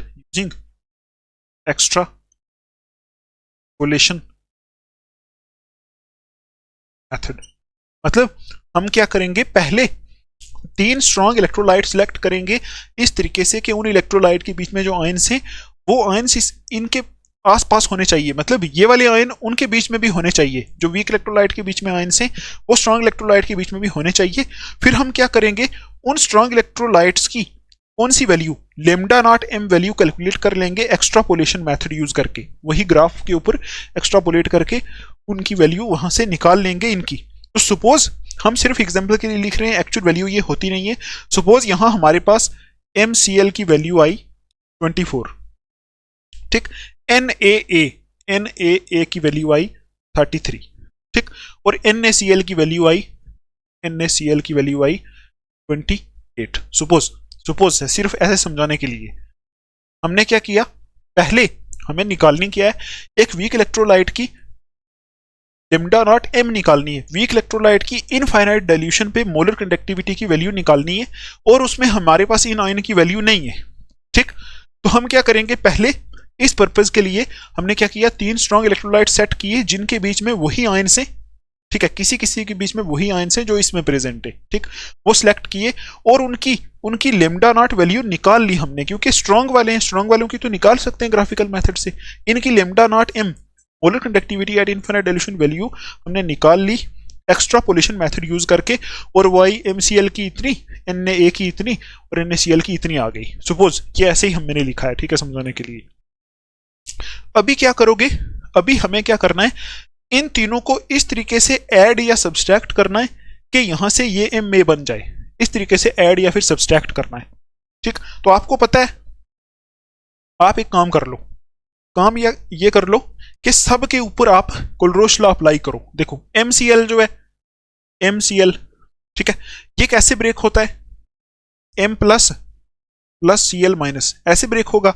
इसी तरह NaA जो है ये कैसे ब्रेक होगा, Na plus plus A minus, ठीक। इसी तरह NaCl कैसे ब्रेक होगा, NaCl जो है ये ब्रेक होगा Na plus plus Cl minus, ऐसे ब्रेक होगा। तो आप क्या करो, इनके लिए इनके ऊपर अप्लाई कर दो कोलरोश लॉ। तो कैसे अप्लाई करेंगे, पहले वाले के ऊपर अप्लाई करो, lambda not MCl is equal to lambda not M plus plus lambda not Cl minus, ये होगा। दूसरे वाले के ऊपर अप्लाई करो Na के ऊपर, तो क्या आएगा, lambda not NaA is equal to lambda not Na plus plus lambda not A minus, ठीक। और तीसरे के ऊपर अप्लाई करोगे तो lambda not NaCl is equal to lambda not Na plus plus lambda not Cl minus. ये आपको मैंने करना सिखाया था। अभी आपको क्या करना है, ये आपने कर लिया ऐसे। अभी इन आयंस को, ये जो हमारे इलेक्ट्रोलाइट हमने लिए स्ट्रॉन्ग, इनको ऐसे प्लस या माइनस करना है कि वहां से सिर्फ 2 आयंस निकल के आए। कौन से, कौन से, देखो ये वीक इलेक्ट्रोलाइट Ma कैसे डिसोसिएट होगा, Ma डिसोसिएट होगा M plus plus Cl minus, ठीक। और इसके ऊपर अगर हम अप्लाई कर दें, कौन सा, वही कोलरोश लॉ, तो क्या आएगा, lambda Ma not is equal to lambda not M plus plus lambda not Cl minus, ये ऐसे होगा, ठीक। आपको इन तीनों को ऐसे प्लस या माइनस करना है ताकि वहां से ये 2 हमें मिले, ये और ये हमें मिले। तो आप देखो, अगर हमें वहां से ये और ये दोनों मिल गए, तो ये दोनों मिलके क्या बनाते हैं, ये, तो इसकी molar conductivity at infinite dilution हम आसानी से फिर निकाल सकते हैं। तो अब आप क्या करोगे, अब आपने क्या करना है, देखो सपोज इनको प्लस या माइनस करना है, कैसे करना है, देखो अभी आप इसके नीचे लिखोगे, ठीक है। तो यहां मैं क्या कर रहा हूं, लेमडा नॉट MCl ये वाला, इसको करो, चाहे यहां से करो, ठीक, मोलर कंडक्टिविटी की वैल्यू सीधा करो। तो लेमडा नॉट MCl को मैं क्या कर रहा हूं, प्लस कर रहा हूं लेमडा नॉट NaA से, माइनस कर रहा हूं लेमडा नॉट NaCl से, ये काम कर रहा हूं, ठीक। मतलब ये वाला प्लस ये वाला माइनस ये वाला, ऊपर लिखा है ना कि ऐड या फिर सब्सट्रैक्ट करो इस तरीके से कि ये वाली वैल्यू आ जाए, ये वाली वैल्यू आ जाए। अभी आप क्या करोगे, MCl की जगह वैल्यू पुट करो इसकी, MCl की जगह क्या वैल्यू है, ये वाली वैल्यू पुट करो MCl की जगह, तो क्या आएगा, lambda not M plus plus lambda not Cl minus, ये आएगा, प्लस प्लस ये वाला। अभी Na की जगह पुट करो, lambda not Na plus plus lambda not C L minus, ये आएगा। अभी ये माइनस है, माइनस को माइनस लिखो, तो इसको लिख दो, इसकी वैल्यू NaCl की वैल्यू ये लिखी है, इसी तरह इसकी वैल्यू ये पुट की थी। तो अभी NaCl की वैल्यू ये है, तो क्या आएगा, lambda not Na plus, minus यहाँ लगाया है तो माइनस यहाँ लगाया है, तो ये वाला भी प्लस है जो ये भी माइनस हो जाएगा, तो minus lambda not Cl minus, ये आ गया। ये हमने क्या कर दी, इनको ऐड या सब्सट्रैक्ट कर दिया इस तरीके से। ठीक, अभी आपको क्या करना है, जैसे क्वेश्चन आएगा ना, ऐड या सब्सट्रैक्ट करके देखना है कि किस तरीके से ये वाली वैल्यू आपको मिल सकती है। अभी आप अगर चेक करो तो Cl माइनस है, प्लस Cl माइनस है और माइनस Cl माइनस है। ठीक, अभी देखो और क्या है, देखो सही है,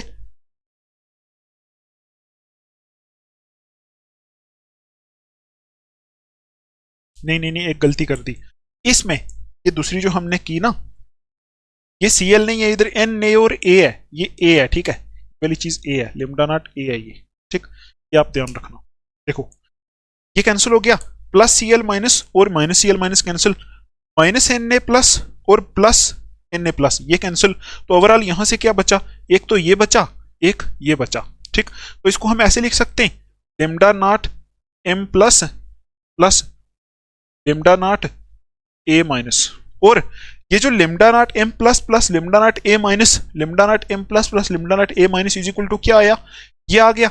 ठीक, तो ये आ गया, तो ये क्या चीज है, लेमडा नॉट Ma यहां से हमारे पास निकल गया। अभी देखो हमने क्या किया, हमने इनको, इन तीनों इलेक्ट्रोलाइट को जो हमने लिए थे उनको इस तरीके से प्लस या माइनस किया कि हमारे पास ये दोनों निकल के आ गए, और इनको प्लस करके हमारे पास ये आ गया। अभी देखो, अभी अगर हमें वैल्यू निकालनी हो तो कैसे करेंगे, आप ये देखो कि ये कैसे आया, ये वाली चीज लेमडा नॉट M में जो हमें निकालना था, लेमडा नॉट M में जो हमें निकालना था, मोलर कंडक्टिविटी ऑफ M में एट इनफाइनाइट डिल्यूशन, यही निकालना था, यही तो निकालना था। देखो ना, calculate lambda not M of a weak electrolyte M में, तो लेमडा नॉट M का मतलब यही है, लेमडा नॉट M में हमें निकालना था ये। तो ये कैसे आया, जब हमने इनको ऐसे प्लस माइनस किया, ऐसे प्लस माइनस किया तो ये आया। अभी आप क्या करोगे, सीधा सीधा वैल्यूज उठाओगे और यहां रख दोगे। लेमडा नॉट M कैसे आया, जब इनको हमने ऐसे प्लस माइनस किया, तो देखो MCl की वैल्यू यहां रखो, वो कितनी आई थी, MCl की आई 24, तो यहां आई 24, प्लस Na की कितनी आई थी 33, जो हमने ग्राफ से निकाली थी 33, माइनस NaCl की कितनी आई 28। बस इसको सॉल्व करोगे तो क्या आ जाएगा, लेमडा नॉट M आपको मिल जाएगा। तो ऐसे करके हमने एक ऐसे इलेक्ट्रोलाइट की वैल्यू निकाल ली जिसके आयन की वैल्यू हमें पता नहीं थी, लेकिन हमने क्या यूज किया, वहां स्ट्रॉन्ग इलेक्ट्रोलाइट्स का यूज किया। ठीक, आई होप आपको इतना समझ में आया होगा। आप इसको लिखोगे नोटबुक के ऊपर, प्रैक्टिस करोगे तो आपको पक्का समझ में आएगा। अभी इसको साफ करते हैं, कुछ न्यूमेरिकल्स देख लेते हैं इस बेस पे, फिर आपको और समझ में आएगा। ठीक है, लिख लो इसको, फिर आगे चलते हैं। तो आपने सीख लिया कि वीक इलेक्ट्रोलाइट की मोलर कंडक्टिविटी या इनफाइनाइट डाइल्यूशन को कैसे निकालें कोलरोश लॉ यूज करके। अगर आयन की वैल्यू प्रेजेंट है तब भी निकाल सकते हो, नहीं प्रेजेंट तब भी निकाल सकते हो। ठीक है, तो अभी हम देख लेते हैं पहले क्या कुछ क्वेश्चंस, इसी जो हमने ये किया ना अभी, इसी बेस पे कुछ क्वेश्चंस हैं वो देख लेते हैं। देखो ये वाले,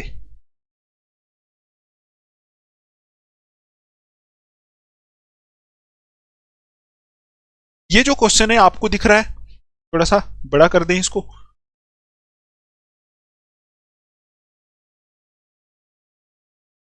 देखो दिख रहा है आपको, यहां लिखा हुआ है कैलकुलेट करो, कैलकुलेट करो lambda not M for CaCl2।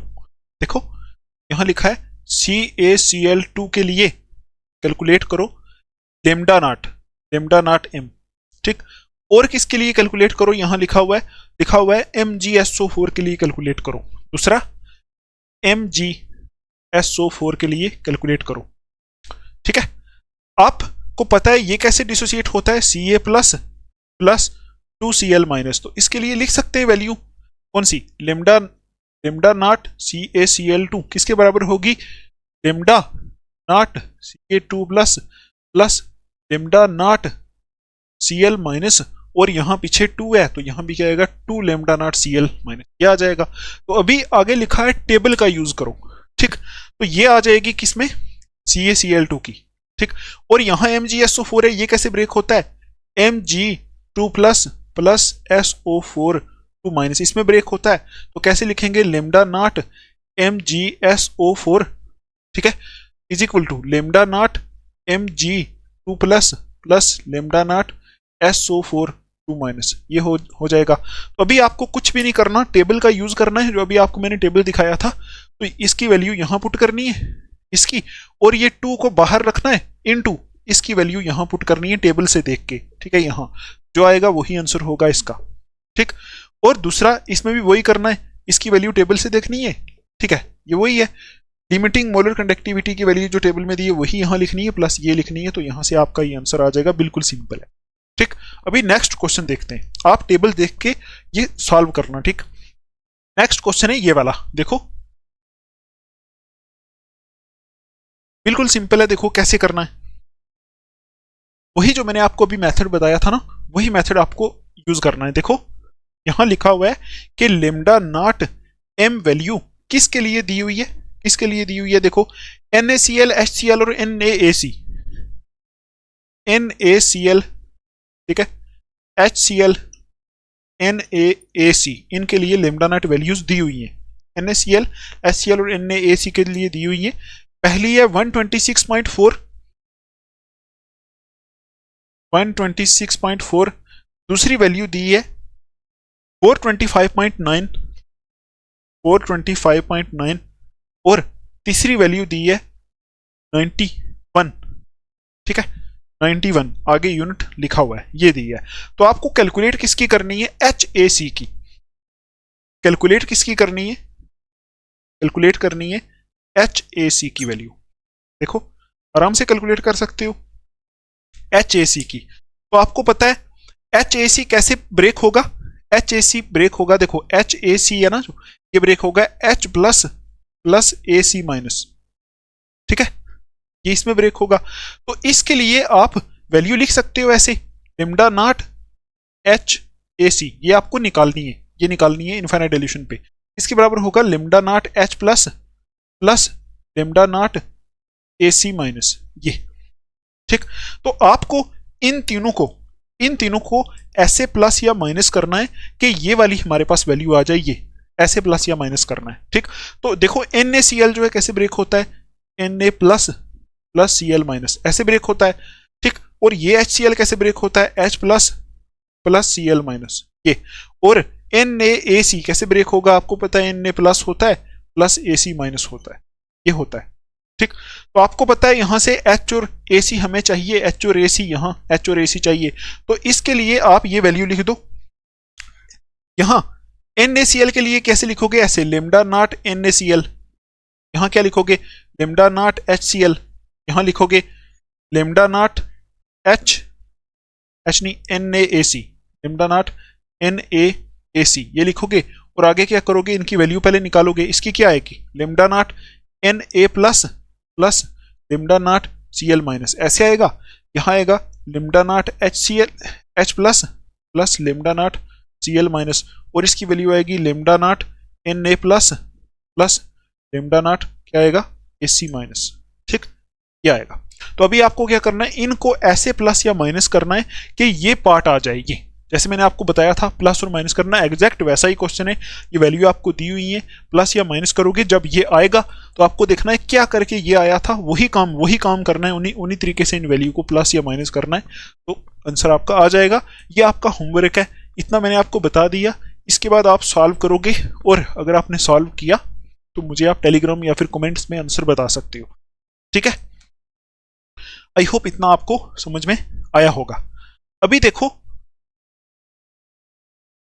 ये क्वेश्चन है ना जो, ये हमारे ये दो ही हमें करने थे। अभी हम देख लेते हैं एप्लीकेशंस ऑफ कोलरोश लॉ, ठीक है, जो मेन 2-3 एप्लीकेशंस आपको लिखवानी है वो देख लेते हैं। तो इसको साफ करते हैं फिर आगे चलते हैं। तो एप्लीकेशंस ऑफ कोलरोश लॉ में मैं वही लिखाऊंगा जो मैंने आपको कराया। तो आपको अगर एग्जाम में पूछा जाए कि write the applications of Kohlrausch law, तो आप ये लिख सकते हो, यहां ऊपर टॉपिक लिखा हुआ है। पहली एप्लीकेशन है पहली एप्लीकेशन क्या है? इन calculation of molar conductivity of weak electrolyte. किस लिए यूज होता है? इन कैलकुलेशन ऑफ मोलर कंडक्टिविटी, ठीक है, ऑफ वीक इलेक्ट्रोलाइट, ठीक है, एट इनफाइनाइट डाइल्यूशन। आगे लिख लो, at infinite dilution. Molar conductivity of weak electrolyte at infinite dilution, जिसको रिप्रेजेंट करते हैं लेमडा एम नॉट से, ये निकालने के लिए यूज होता है। देखो कभी कभी ऐसा भी रिप्रेजेंट हो सकता है और ऐसा भी हो सकता है, ठीक। ये निकालने के लिए क्या यूज होता है? कोलरोस लॉ, पहली एप्लीकेशन है इसकी। दूसरी एप्लीकेशन इसकी होती है इन कैलकुलेशन, ठीक है, of degree of dissociation, degree of dissociation. ये डिग्री ऑफ डिसोसिएशन क्या होता है? आप इक्विलिब्रियम वाले चैप्टर में पढ़ते हो, ठीक है। और degree of dissociation alpha is equal to, ये अल्फा से रिप्रेजेंट करते हैं डिग्री ऑफ डिसोसिएशन को, तो ये होता है C alpha square upon C alpha square upon 1 minus alpha, ठीक है। ये इसकी एक्सप्लेनेशन नहीं है, आप सीधा अगर एग्जाम में आ गया तो लिख सकते हो। डिग्री ऑफ डिसोसिएशन कैलकुलेट करने के लिए यूज होता है। Third, in calculation of dissociation constant of weak electrolyte, dissociation constant of weak electrolyte, ठीक है। वीक इलेक्ट्रोलाइट की डिसोसिएशन कांस्टेंट को कैलकुलेट करने के लिए यूज होता है, और वीक इलेक्ट्रोलाइट का डिसोसिएशन कांस्टेंट होता है Kc इज इक्वल टू, कैसे? आई थिंक मैंने गलत लिख दिया है, ये ऐसा नहीं है, ऐसा नहीं है। अल्फा इज इक्वल टू ऐसा है, लेमडा, ऐसा lambda M C upon lambda M not, ऐसे ऐसे है ये फॉर्मूला ऐसा है, ठीक। ये गलती नहीं करना आप। डिग्री ऑफ डिसोसिएशन अल्फा को ऐसे कैलकुलेट करता है, और dissociation constant of weak electrolyte के सी जो है, इसका फॉर्मूला होता है ये वाला, C alpha square upon 1 minus alpha, ठीक। तो कैसे करेंगे? पहले अगर हमें करना हो ना, डिग्री ऑफ डिसोसिएशन पहले कैलकुलेट करेंगे, ये यूज करेंगे। ये क्या है? Molar conductivity at infinite dilution, और ये molar conductivity at concentration C, ये दोनों वैल्यूज दी होंगी, वहां से अल्फा की वैल्यू आएगी, अल्फा की वैल्यू को यहां पुट करोगे, ये सी फॉर कंसंट्रेशन है, तो यहां से निकल जाएगा dissociation constant of weak electrolyte का डिसोसिएशन कांस्टेंट Kc, यहां से निकल जाएगा। तो ये होती है कुछ 2-3 एप्लीकेशंस, और सबसे मेन एप्लीकेशन है वही पहली वाली जो हमने सीखी भी कि कैसे करना है। वीक इलेक्ट्रोलाइट की molar conductivity at infinite dilution को कैसे निकालना है वो दिखाता है कोलरोस लॉ, ठीक है। वो इसकी मोस्ट इंपॉर्टेंट एप्लीकेशन है, और ये भी आप लिख सकते हो, ठीक है, एग्जाम में अगर आ गया, ठीक है। तो यहां हमारा हो गया कोलरोस लॉ खत्म, और कल वाला लेक्चर जो हमारा कुछ बचा था पार्ट, वो यहां खत्म हुआ है। अभी हम देखते हैं कि कल वाले लेक्चर में एक क्वेश्चन बच गया था ना, इंपॉर्टेंट क्वेश्चंस फॉर जेके बोस में, ठीक है, ये वाला देखो, इसको थोड़ा सा चेक कर लेते हैं। अभी आपको दिख रहा होगा क्वेश्चन नंबर 6, ठीक है। तो ये क्वेश्चन आपको एग्जाम में ऐसे आ सकता है, state and explain Kohlrausch law of independent migration of points, writes its applications. तो ये कोलरोस लॉ लिखना है और इसकी एप्लीकेशन लिखनी है, एप्लीकेशन जो कराई ये लिखनी है, ये आपको आना चाहिए, आपको एग्जाम में पूछा जा सकता है। और 7th क्वेश्चन देखो, how can you calculate molar conductivity of weak electrolyte using Kohlrausch law. Kohlrausch law use करके आप वीक इलेक्ट्रोलाइट की मोलर कंडक्टिविटी को कैसे कैलकुलेट कर सकती हो, वो भी मैंने आपको सिखा दिया है। इस बेस पे न्यूमेरिकल्स भी आपको आ सकते हैं। तो ये था, यहां तक था हमारा जो कल वाला लेक्चर बचा था वो। अभी आज जो हम आगे स्टार्ट करने वाले, ठीक है, थोड़ा सा ही हम आगे पढ़ेंगे, फिर लास्ट लेक्चर कल आएगा, ठीक है। तो कल के बाद इलेक्ट्रोकेमिस्ट्री के लेक्चर नहीं आएंगे, इलेक्ट्रोकेमिस्ट्री कल फिनिश हो जाएगा। तो अभी हम देख लेते हैं कुछ टॉपिक से जो हमें अभी देखने के, कौन कौन से टॉपिक हम देख रहे हैं, कुछ सेल्स एंड बैटरीज वाले टॉपिक से। तो मैं आपको दिखाता हूं, देखो, तो देखो ये टॉपिक से जो हम अभी करने वाले हैं, तो सारे के सारे टॉपिक्स हम अभी नहीं करेंगे, ठीक है, ये लेक्चर पहले से ही बहुत लेंथी हो गया है। एक दो चीजें कर लेते हैं आज, तो बाकी जो बच गया कल के लेक्चर में खत्म कर लेंगे। तो आज ये जो हमारा एक्चुअल में ये 8th लेक्चर के टॉपिक्स हैं, ये तो 7th लेक्चर था, अभी ये 8th लेक्चर के टॉपिक्स हैं, आप इतनी टेंशन मत लो।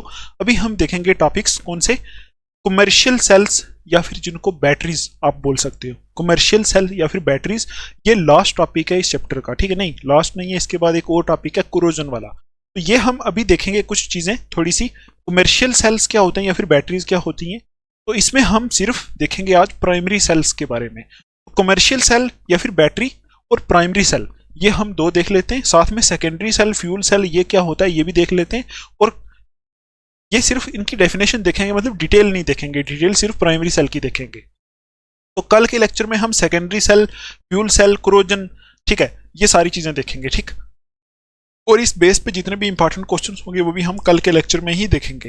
तो अभी चलो देख लेते हैं पहले कमर्शियल सेल्स या फिर बैटरीज क्या होती है, ठीक है। तो आई होप आप थके नहीं होंगे, अगर आपको यहां तक पढ़ के थक गए हो तो आप कल इसके आगे वीडियो देख सकते हो, ठीक है।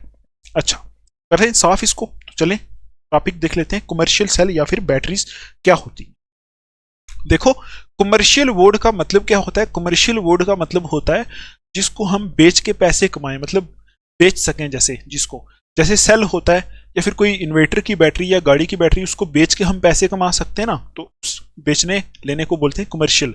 तभी लिखा है कमर्शियल सेल्स या फिर बैटरीज, मतलब कमर्शियली जो सेल प्रोड्यूस होते हैं बेचने के लिए वो कौन कौन से होते हैं उनको देखेंगे, ठीक। तो पहला जो कमर्शियल सेल होता है, देखो सीधा सीधा हम देखते हैं कि 3 किस्म के कमर्शियल सेल्स होते हैं। पहला होता है कमर्शियल सेल या फिर जिनको, देखो आपने ऐसा सुना होगा ना, कभी कभी बाजार से छोटा सा सेल मिलता है उसको कुछ लोग बैटरी भी बोलते हैं, जैसे घड़ी के अंदर सेल पड़ता है उसको कुछ लोग सेल बोलते हैं, कुछ बैटरी बोलते हैं, इसीलिए यहां लिखा है कमर्शियल सेल या फिर बैटरीज। लेकिन एक्चुअल में सेल जो होता है वो सेल सिंगल होता है, और बैटरी जो होती है वो 2-3-4 सेल को कंबाइन करके बनाई होती है। लेकिन आप ऐसे ही सेल को बैटरी, बैटरी को सेल भी बोल सकते हो, लेकिन जो बड़ी इन्वर्टर की बैटरी है उसको सेल नहीं बोलना, उसको बैटरी बोलना, ठीक। अच्छा देखो कमर्शियल सेल्स या फिर बैटरीज ये कितने किस्म के होते हैं, कमर्शियल सेल्स या फिर सेल्स सीधा बोल दो तो एक किस्म के होते हैं प्राइमरी सेल्स, ठीक है, प्राइमरी सेल्स होते हैं, ठीक है, दिख रहा है आपको। बी किस्म के होते हैं सेकेंडरी सेल्स, और सी किस्म के होते हैं फ्यूल सेल्स। ये 3 किस्म के होते हैं कमर्शियल सेल्स, ठीक, मतलब जिनको प्रोड्यूस किया जाता है बेचने के लिए, ठीक है। अच्छा अभी मैं मार्कर के अंदर थोड़ी सी इंक डाल लेता हूं, फिर आगे कंटिन्यू करते हैं, ठीक। तो अभी देखते हैं यहां, पहले आप देखो प्राइमरी सेल्स क्या होते हैं, तो पहले लिखो यहां प्राइमरी सेल्स। 3 किस्म के सेल्स होते हैं दुनिया के अंदर, ठीक। पहले होते हैं प्राइमरी सेल्स, ठीक है। तो देखो प्राइमरी सेल क्या होते हैं, देखो these are those cells, these are those cells, ये ऐसे सेल्स होते हैं, these are those cells in which redox reaction, देखो in which redox reaction occurs only once, ठीक है। इसमें रिडॉक्स रिएक्शन एक ही बार होती है, and the cell becomes dead after some times, and the cell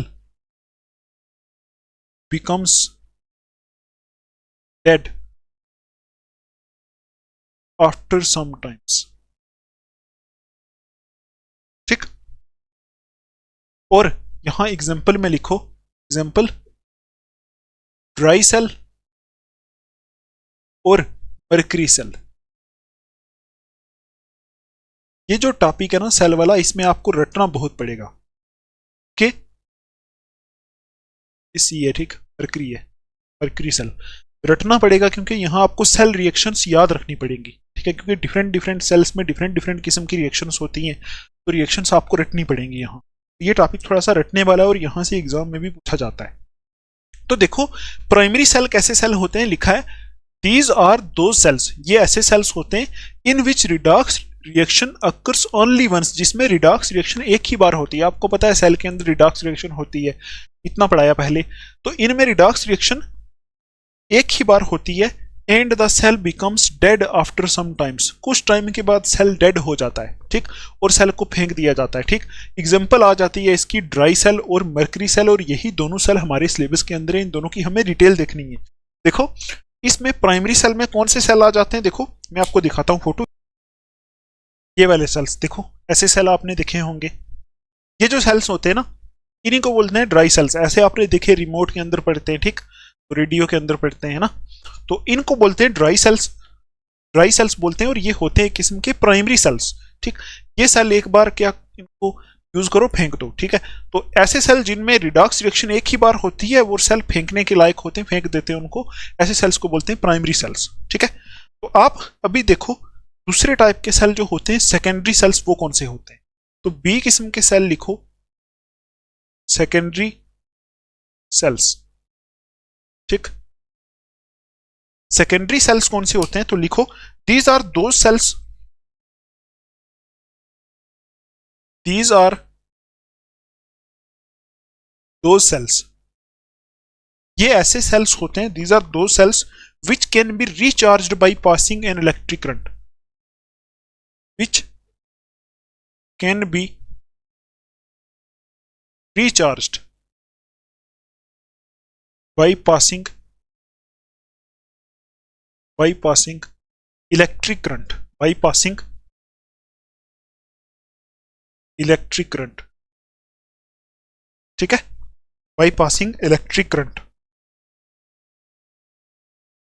and can be used again and again and ठीक। तो ये सेकेंडरी सेल्स होते हैं, ऐसे सेल्स होते हैं, दीज आर दो सेल्स, मतलब ये ऐसे सेल्स होते हैं विच कैन बी रिचार्ज, जिनको हम रिचार्ज कर सकते हैं, ठीक है, और ये अगेन और अगेन यूज हो सकते हैं। इसमें आती है एग्जांपल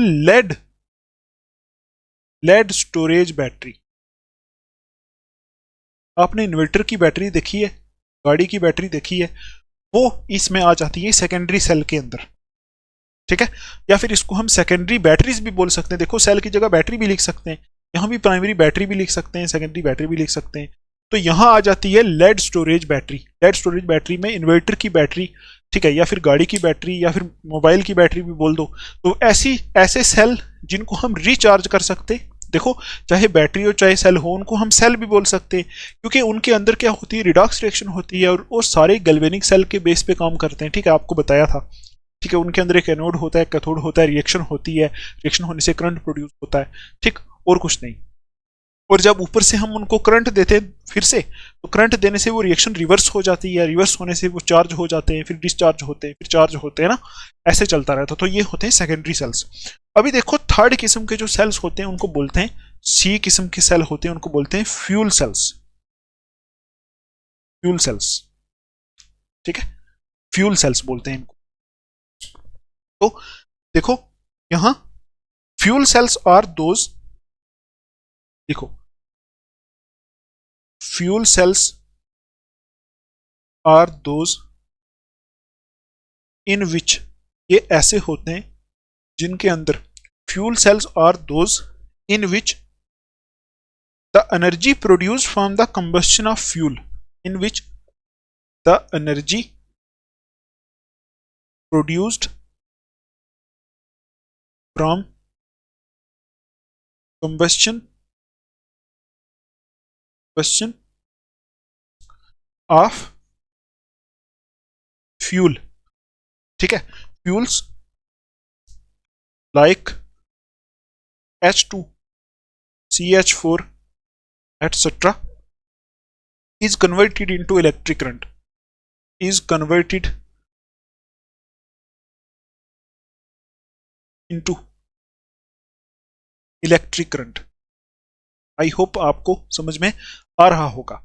देखो यहां मैंने लिखा है कि फ्यूल सेल्स कैसे होते हैं, फ्यूल सेल्स आर दोज, ये ऐसे सेल्स होते हैं in which energy produced from combustion of fuel, जिसमें हम एनर्जी को कैसे प्रोड्यूस करते हैं, फ्यूल को बर्न करके, कंबस्शन ऑफ फ्यूल, फ्यूल की कंबस्शन करके, कौन कौन से फ्यूल जैसे हाइड्रोजन गैस, मीथेन गैस, इनकी कंबस्शन करके उस एनर्जी को इलेक्ट्रिक करंट में कन्वर्ट करते हैं। ठीक है, ऐसे सेल्स को बोलते हैं फ्यूल सेल्स। ठीक, ये 3 किस्म के सेल्स आपके सिलेबस में, ये आपको स्टडी करने हैं।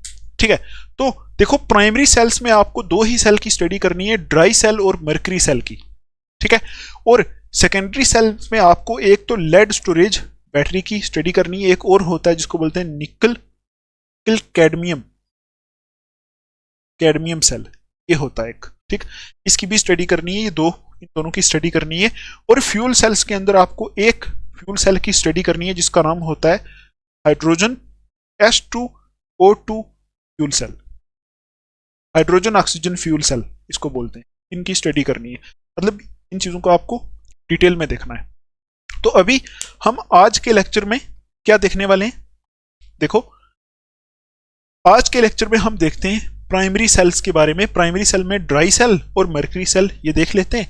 ठीक है, तो फिर कल के लेक्चर में हम देखेंगे सेकेंडरी सेल्स, फ्यूल सेल्स और साथ में कोरोजन वाला टॉपिक। तो लेक्चर हमारा खत्म और उसके बाद हमारा सब कुछ इलेक्ट्रोकेमिस्ट्री सब खत्म हो जाएगा। ठीक, अच्छा अभी इसको साफ करते हैं। तो पहले हम देख लेते हैं क्या ये टॉपिक चेंज हो गया था, ऊपर रोशला हो गया था। ठीक है, इसको थोड़ा सा चेंज कर लेता हूं मैं। ठीक है, ये ऊपर टॉपिक ये था। ठीक है, जो टॉपिक था ना वो ये था, आपको ये ऊपर लिखना है कमर्शियल सेल्स और बैटरीज। ठीक है, चेंज हो गया था, कभी गड़बड़ हो जाती है। अच्छा चलो इसको साफ करते हैं। पहले देखते हैं प्राइमरी सेल्स में। तो आप पहला सेल लिखो प्राइमरी सेल में। प्राइमरी सेल आपको पता ही है क्या होते, बता दिया आपको, जिनको हम रिचार्ज नहीं कर सकते, एक बार यूज करके फेंक देते हैं। ठीक है, तो इसमें पहला सेल हमें कौन सा देखना है, ए करके लिखो। यहां मैंने लिखा है ना प्राइमरी सेल, प्राइमरी सेल्स में ए लिखो आप, ड्राई सेल। हम पहले देखेंगे ड्राई सेल। ठीक, और अगर आपको मैं दिखाऊं ड्राई सेल की फोटो, तो ड्राई सेल ऐसा होता है। ठीक है, ऐसे जो सेल्स होते हैं इनको बोलते हैं ड्राई सेल्स। ये बाजार से हमें मिलते हैं 20 रुपए के 2, पहले 10 के 2 मिलते थे। ठीक है, आजकल 20 के 2 मिलते हैं, मतलब महंगाई हो गई है इसलिए। तो ये होते हैं, इनमें छोटे बड़े होते हैं। देखो सबसे छोटा ट्रिपल ए लिखा हुआ है जिसके नीचे, उसके ऊपर डबल ए, फिर सी, फिर डी, ये छोटे से बड़ा होता है। और एक और होता है जिसको बोलते हैं PP3, ये भी किसी किसी चीज में पड़ता है। ठीक है, सबको बोलते हैं ड्राई सेल। ठीक है, एक बार यूज करो फेंक दो इनको। अभी देखते हैं इनमें क्या क्या होता है। तो लिखो पहले यहां क्या होता है, इनमें जो एनोड होता है, एक लाइन आप पहले और ऐड करो, also known as, dry cells को एक और भी नाम होता है इनका, also known as LECLANCHE, also known as Leclanche cell. इनको लेक्लेंची सेल भी बोलते हैं।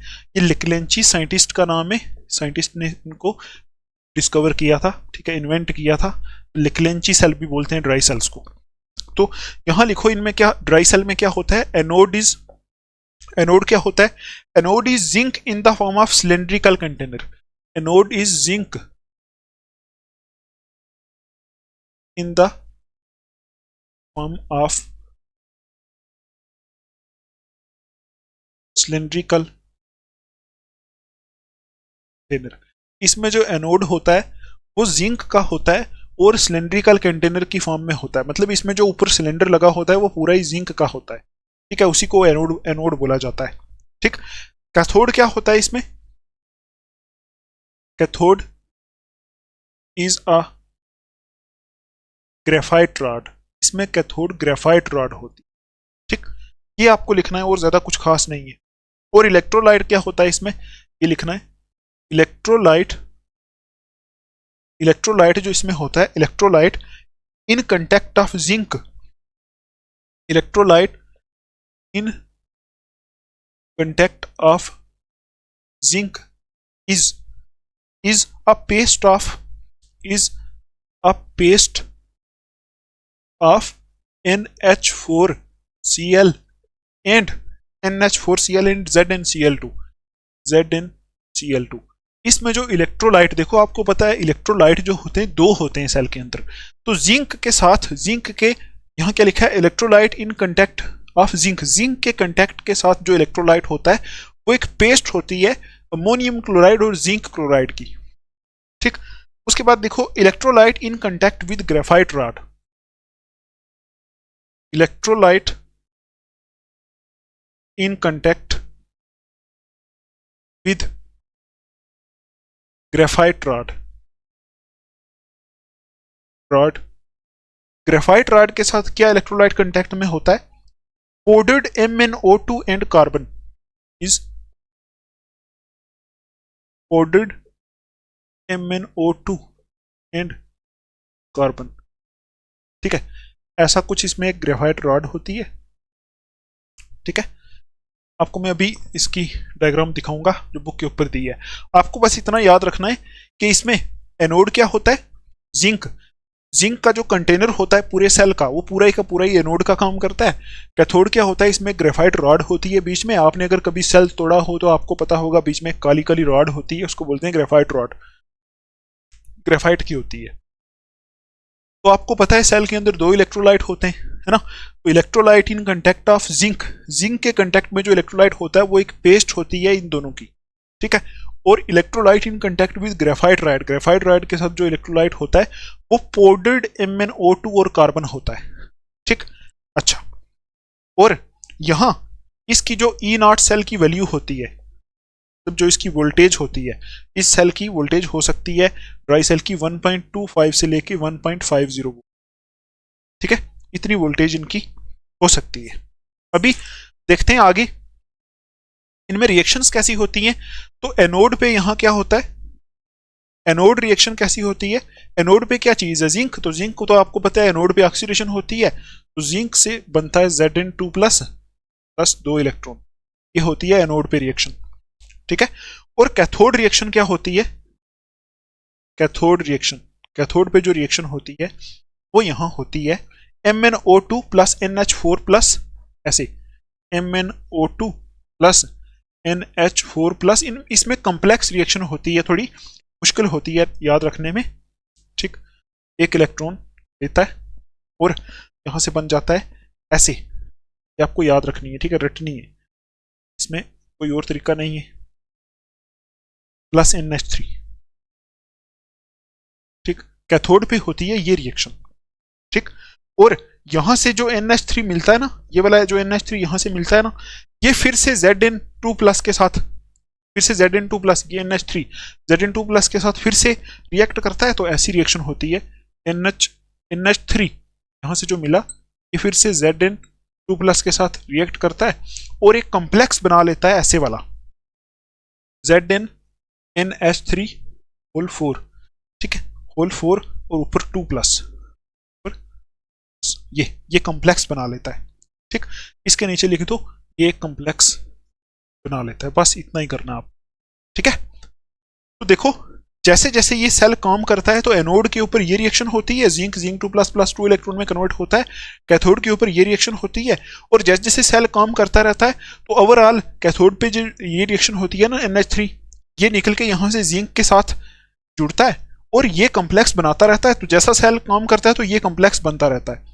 एक टाइम ऐसा आता है कि सारे के सारे ये जो है ये खत्म हो जाते हैं, सारे का सारा ये कॉम्प्लेक्स बन जाता है। ठीक, और फिर इस सेल की जो रिएक्शन है उसको रिवर्स नहीं किया जा सकता, तो जब पूरे का पूरा सेल खत्म हो जाता है तो सारे का सारा ये कॉम्प्लेक्स बन जाता है, तो सेल डेड हो जाता है। फिर ये सारे मतलब जिंक खत्म हो जाता है, ये खत्म हो जाते हैं सारे, कॉम्प्लेक्स बन जाता है, तो सेल डेड हो जाता है। ठीक, तो हम उसको उठा के फेंक देते हैं। तो जब सेल काम करता है तो ये रिएक्शन एनोड पे होती है, ये कैथोड पे होती है, ये आपको रटनी है। ठीक, और इसकी जो वोल्टेज होती है 1.25 से 1.50 वोल्टेज इसकी हो सकती है। और यूज कहां होता है ये यूज होता है dry cell is used in clocks, घड़ियों में जो दीवार पे टंगने वाली होती हैं उनमें, उसके बाद रेडियोज में, रिमोट्स में, ठीक है, एटसेट्रा। ये आपको पता है कहां कहां यूज होता है, यहां ये ड्राई सेल। तो ये थी ड्राई सेल की थोड़ी सी डिटेल, इतना ही आपको करना है, ज्यादा कुछ नहीं करना है, सिर्फ इतना देखना है एनोड क्या होता है, इसमें कैथोड कौन सा होता है, इलेक्ट्रोलाइट कौन सा होता है, कौन सी रिएक्शन एनोड पे कौन सी कैथोड पे होती है। ठीक है, ये करना है आपको।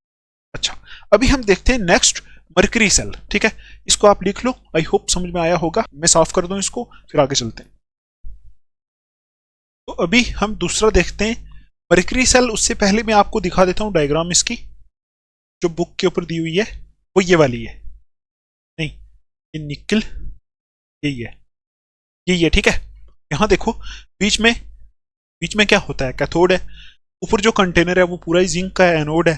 ठीक है, ऊपर देखो लिखा हुआ है कि कैथोड की रॉड है। ठीक है, नीचे जिंक है, फिर बीच में पेस्ट कहाँ भरी है। तो ऐसी आपकी बुक के ऊपर भी एक डायग्राम दी हुई है। ये किसकी है, ड्राई सेल की। तो भाई हम कौन सा देखते हैं, दूसरा देखते हैं, जिसका नाम है मरकरी सेल। मरकरी सेल, ठीक, मरकरी सेल। पहले आप देखो ये सेल होता कौन सा है। मरकरी सेल होता है ऐसा सेल, आपने देखा होगा जो घड़ी के अंदर पड़ता है। देखो जो वॉच होती है ना, वॉच हाथ में बांधने वाली, ये ऐसे सेल्स होते हैं ना, कुछ छोटे होते हैं कुछ बड़े होते हैं।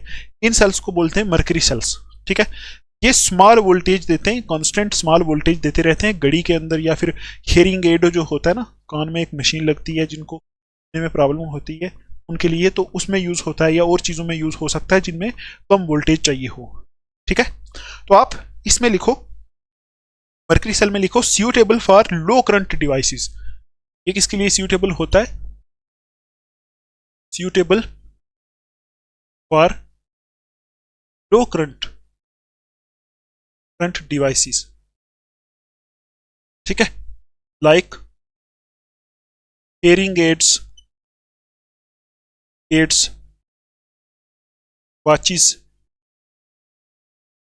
ठीक है, माइक्स एटसेट्रा। यहां ये जहां लो वोल्टेज चाहिए होती है वहां ये मरकरी सेल यूज होता है। अच्छा, अब देखो आगे देखते हैं इसमें क्या क्या होता है। तो लिखो consists of zinc mercury एमेलगम, zinc Hg एमेलगम। ठीक, अमेलगम आपको मैंने बताया था, जिंक और मरकरी या कोई भी चीज जब मरकरी के साथ मिलती है ना तो उसको अमेलगम बोलते हैं। तो ये zinc mercury amalgam as anode होता है, एज एनोड। एनोड के ऊपर जिंक और मरकरी का मिक्सचर होता है। ठीक है, and a paste of HgO and carbon. आगे लिखो, and a paste of HgO and carbon. HgO क्या होता है, mercuric oxide and carbon as the cathode. आगे लिखो, ये होती है एज द कैथोड। ठीक, होप आपको में आया होगा। जिंक मरकरी एमेलगम क्या होता है, एनोड, और पेस्ट ऑफ ये HgO एंड कार्बन ये क्या होता है, यहां कैथोड होता है। ठीक, अच्छा, इलेक्ट्रोलाइट क्या होता है, लिखो, the electrolyte is a paste of. Electrolyte जो होता है इसमें वो एक पेस्ट होती है KOH एंड ZnO। ठीक, इसका साइज बहुत छोटा होता है ना। इसमें एक ही इलेक्ट्रोलाइट यूज किया जाता है, ये वाला KOH and ZnO। Zinc oxide और पोटेशियम हाइड्रोक्साइड इनकी पेस्ट होती है इसमें इलेक्ट्रोलाइट। तो एनोड पे क्या रिएक्शन होती है ये देख लो। एनोड रिएक्शन यहां लिखेंगे और कैथोड रिएक्शन यहां लिखेंगे। एनोड पे क्या होता है, एनोड पे होती है ऑक्सीडेशन। तो एनोड पे क्या है, जिंक अमेलगम है। ये ऐसे लिखो, जिंक Hg जो होता है प्लस 2OH माइनस, ये आपको रटनी पड़ेगी रिएक्शन। ठीक, 2OH माइनस के साथ मिलता है और zinc oxide plus water, zinc oxide plus H2O plus 2 electron से लॉस करता है। ठीक, ये रिएक्शन होती है कहां, एनोड के ऊपर, और ये जिंक ऑक्साइड यहां सॉलिड फॉर्म में होता है, पाउडर फॉर्म। अच्छा, कैथोड पे क्या होता है, HgO plus H2O, HgO plus H2O plus 2 electron. देखो एनोड यही था ना, जिंक अमेलगम। ठीक, इसके साथ ये देखो पेस्ट कौन सी थी, ये KOH, तो KOH से OH माइनस निकल के यहाँ आए, तो यहाँ से बना जिंक ऑक्साइड प्लस ये। तो अभी HGO की पेस्ट क्या थी, कैथोड, तो अभी वही कैथोड के ऊपर HGO प्लस यहाँ से जो वाटर निकला ये प्लस 2 इलेक्ट्रॉन ये मिक्स होते हैं और क्या बनाते हैं, mercury liquid, Hg liquid plus OH minus बनाते हैं, ठीक। अच्छा, और ओवरऑल रिएक्शन कैसी होती है, ओवरऑल रिएक्शन आपको पता है कैसे लिखते हैं, दोनों को प्लस कर देते हैं। जब ओवरऑल रिएक्शन लिखेंगे तो ये 2 इलेक्ट्रॉन ये चले जाएंगे, ये वाटर ये भी कट जाएगा, और ये 2OH माइनस 2OH माइनस ये भी कट जाएंगे, ठीक है। आप देख सकते हो लेफ्ट को लेफ्ट से प्लस करो, राइट को राइट से प्लस करो, ये सारे कट जाएंगे। तो क्या बचेगा यही जिंक Hg, जिंक अमेलगम ये वाला, प्लस यहां से क्या बचा HGO मर्क्यूरी ऑक्साइड, और इधर क्या बचेगा ZNO सॉलिड प्लस Hg से लिक्विड, ये बचेगा। तो ये रिएक्शन होती है ओवरऑल रिएक्शन सेल के अंदर, जब सेल काम करता है तो ये रिएक्शन होती रहती है, ठीक है। ये सेल जब काम करता है, zinc amalgam plus mercury oxide है ना, ये कन्वर्ट होते हैं जिंक ऑक्साइड प्लस, जब सेल खत्म हो जाता है तो उस टाइम ये वाले सारे इसमें कन्वर्ट हो जाते हैं, बस ये सारे सबसे ये बन जाता है, ये होता ही नहीं तो सेल काम ही नहीं करता है, ठीक। अभी आप लिखोगे the cell potential is approximately, the cell potential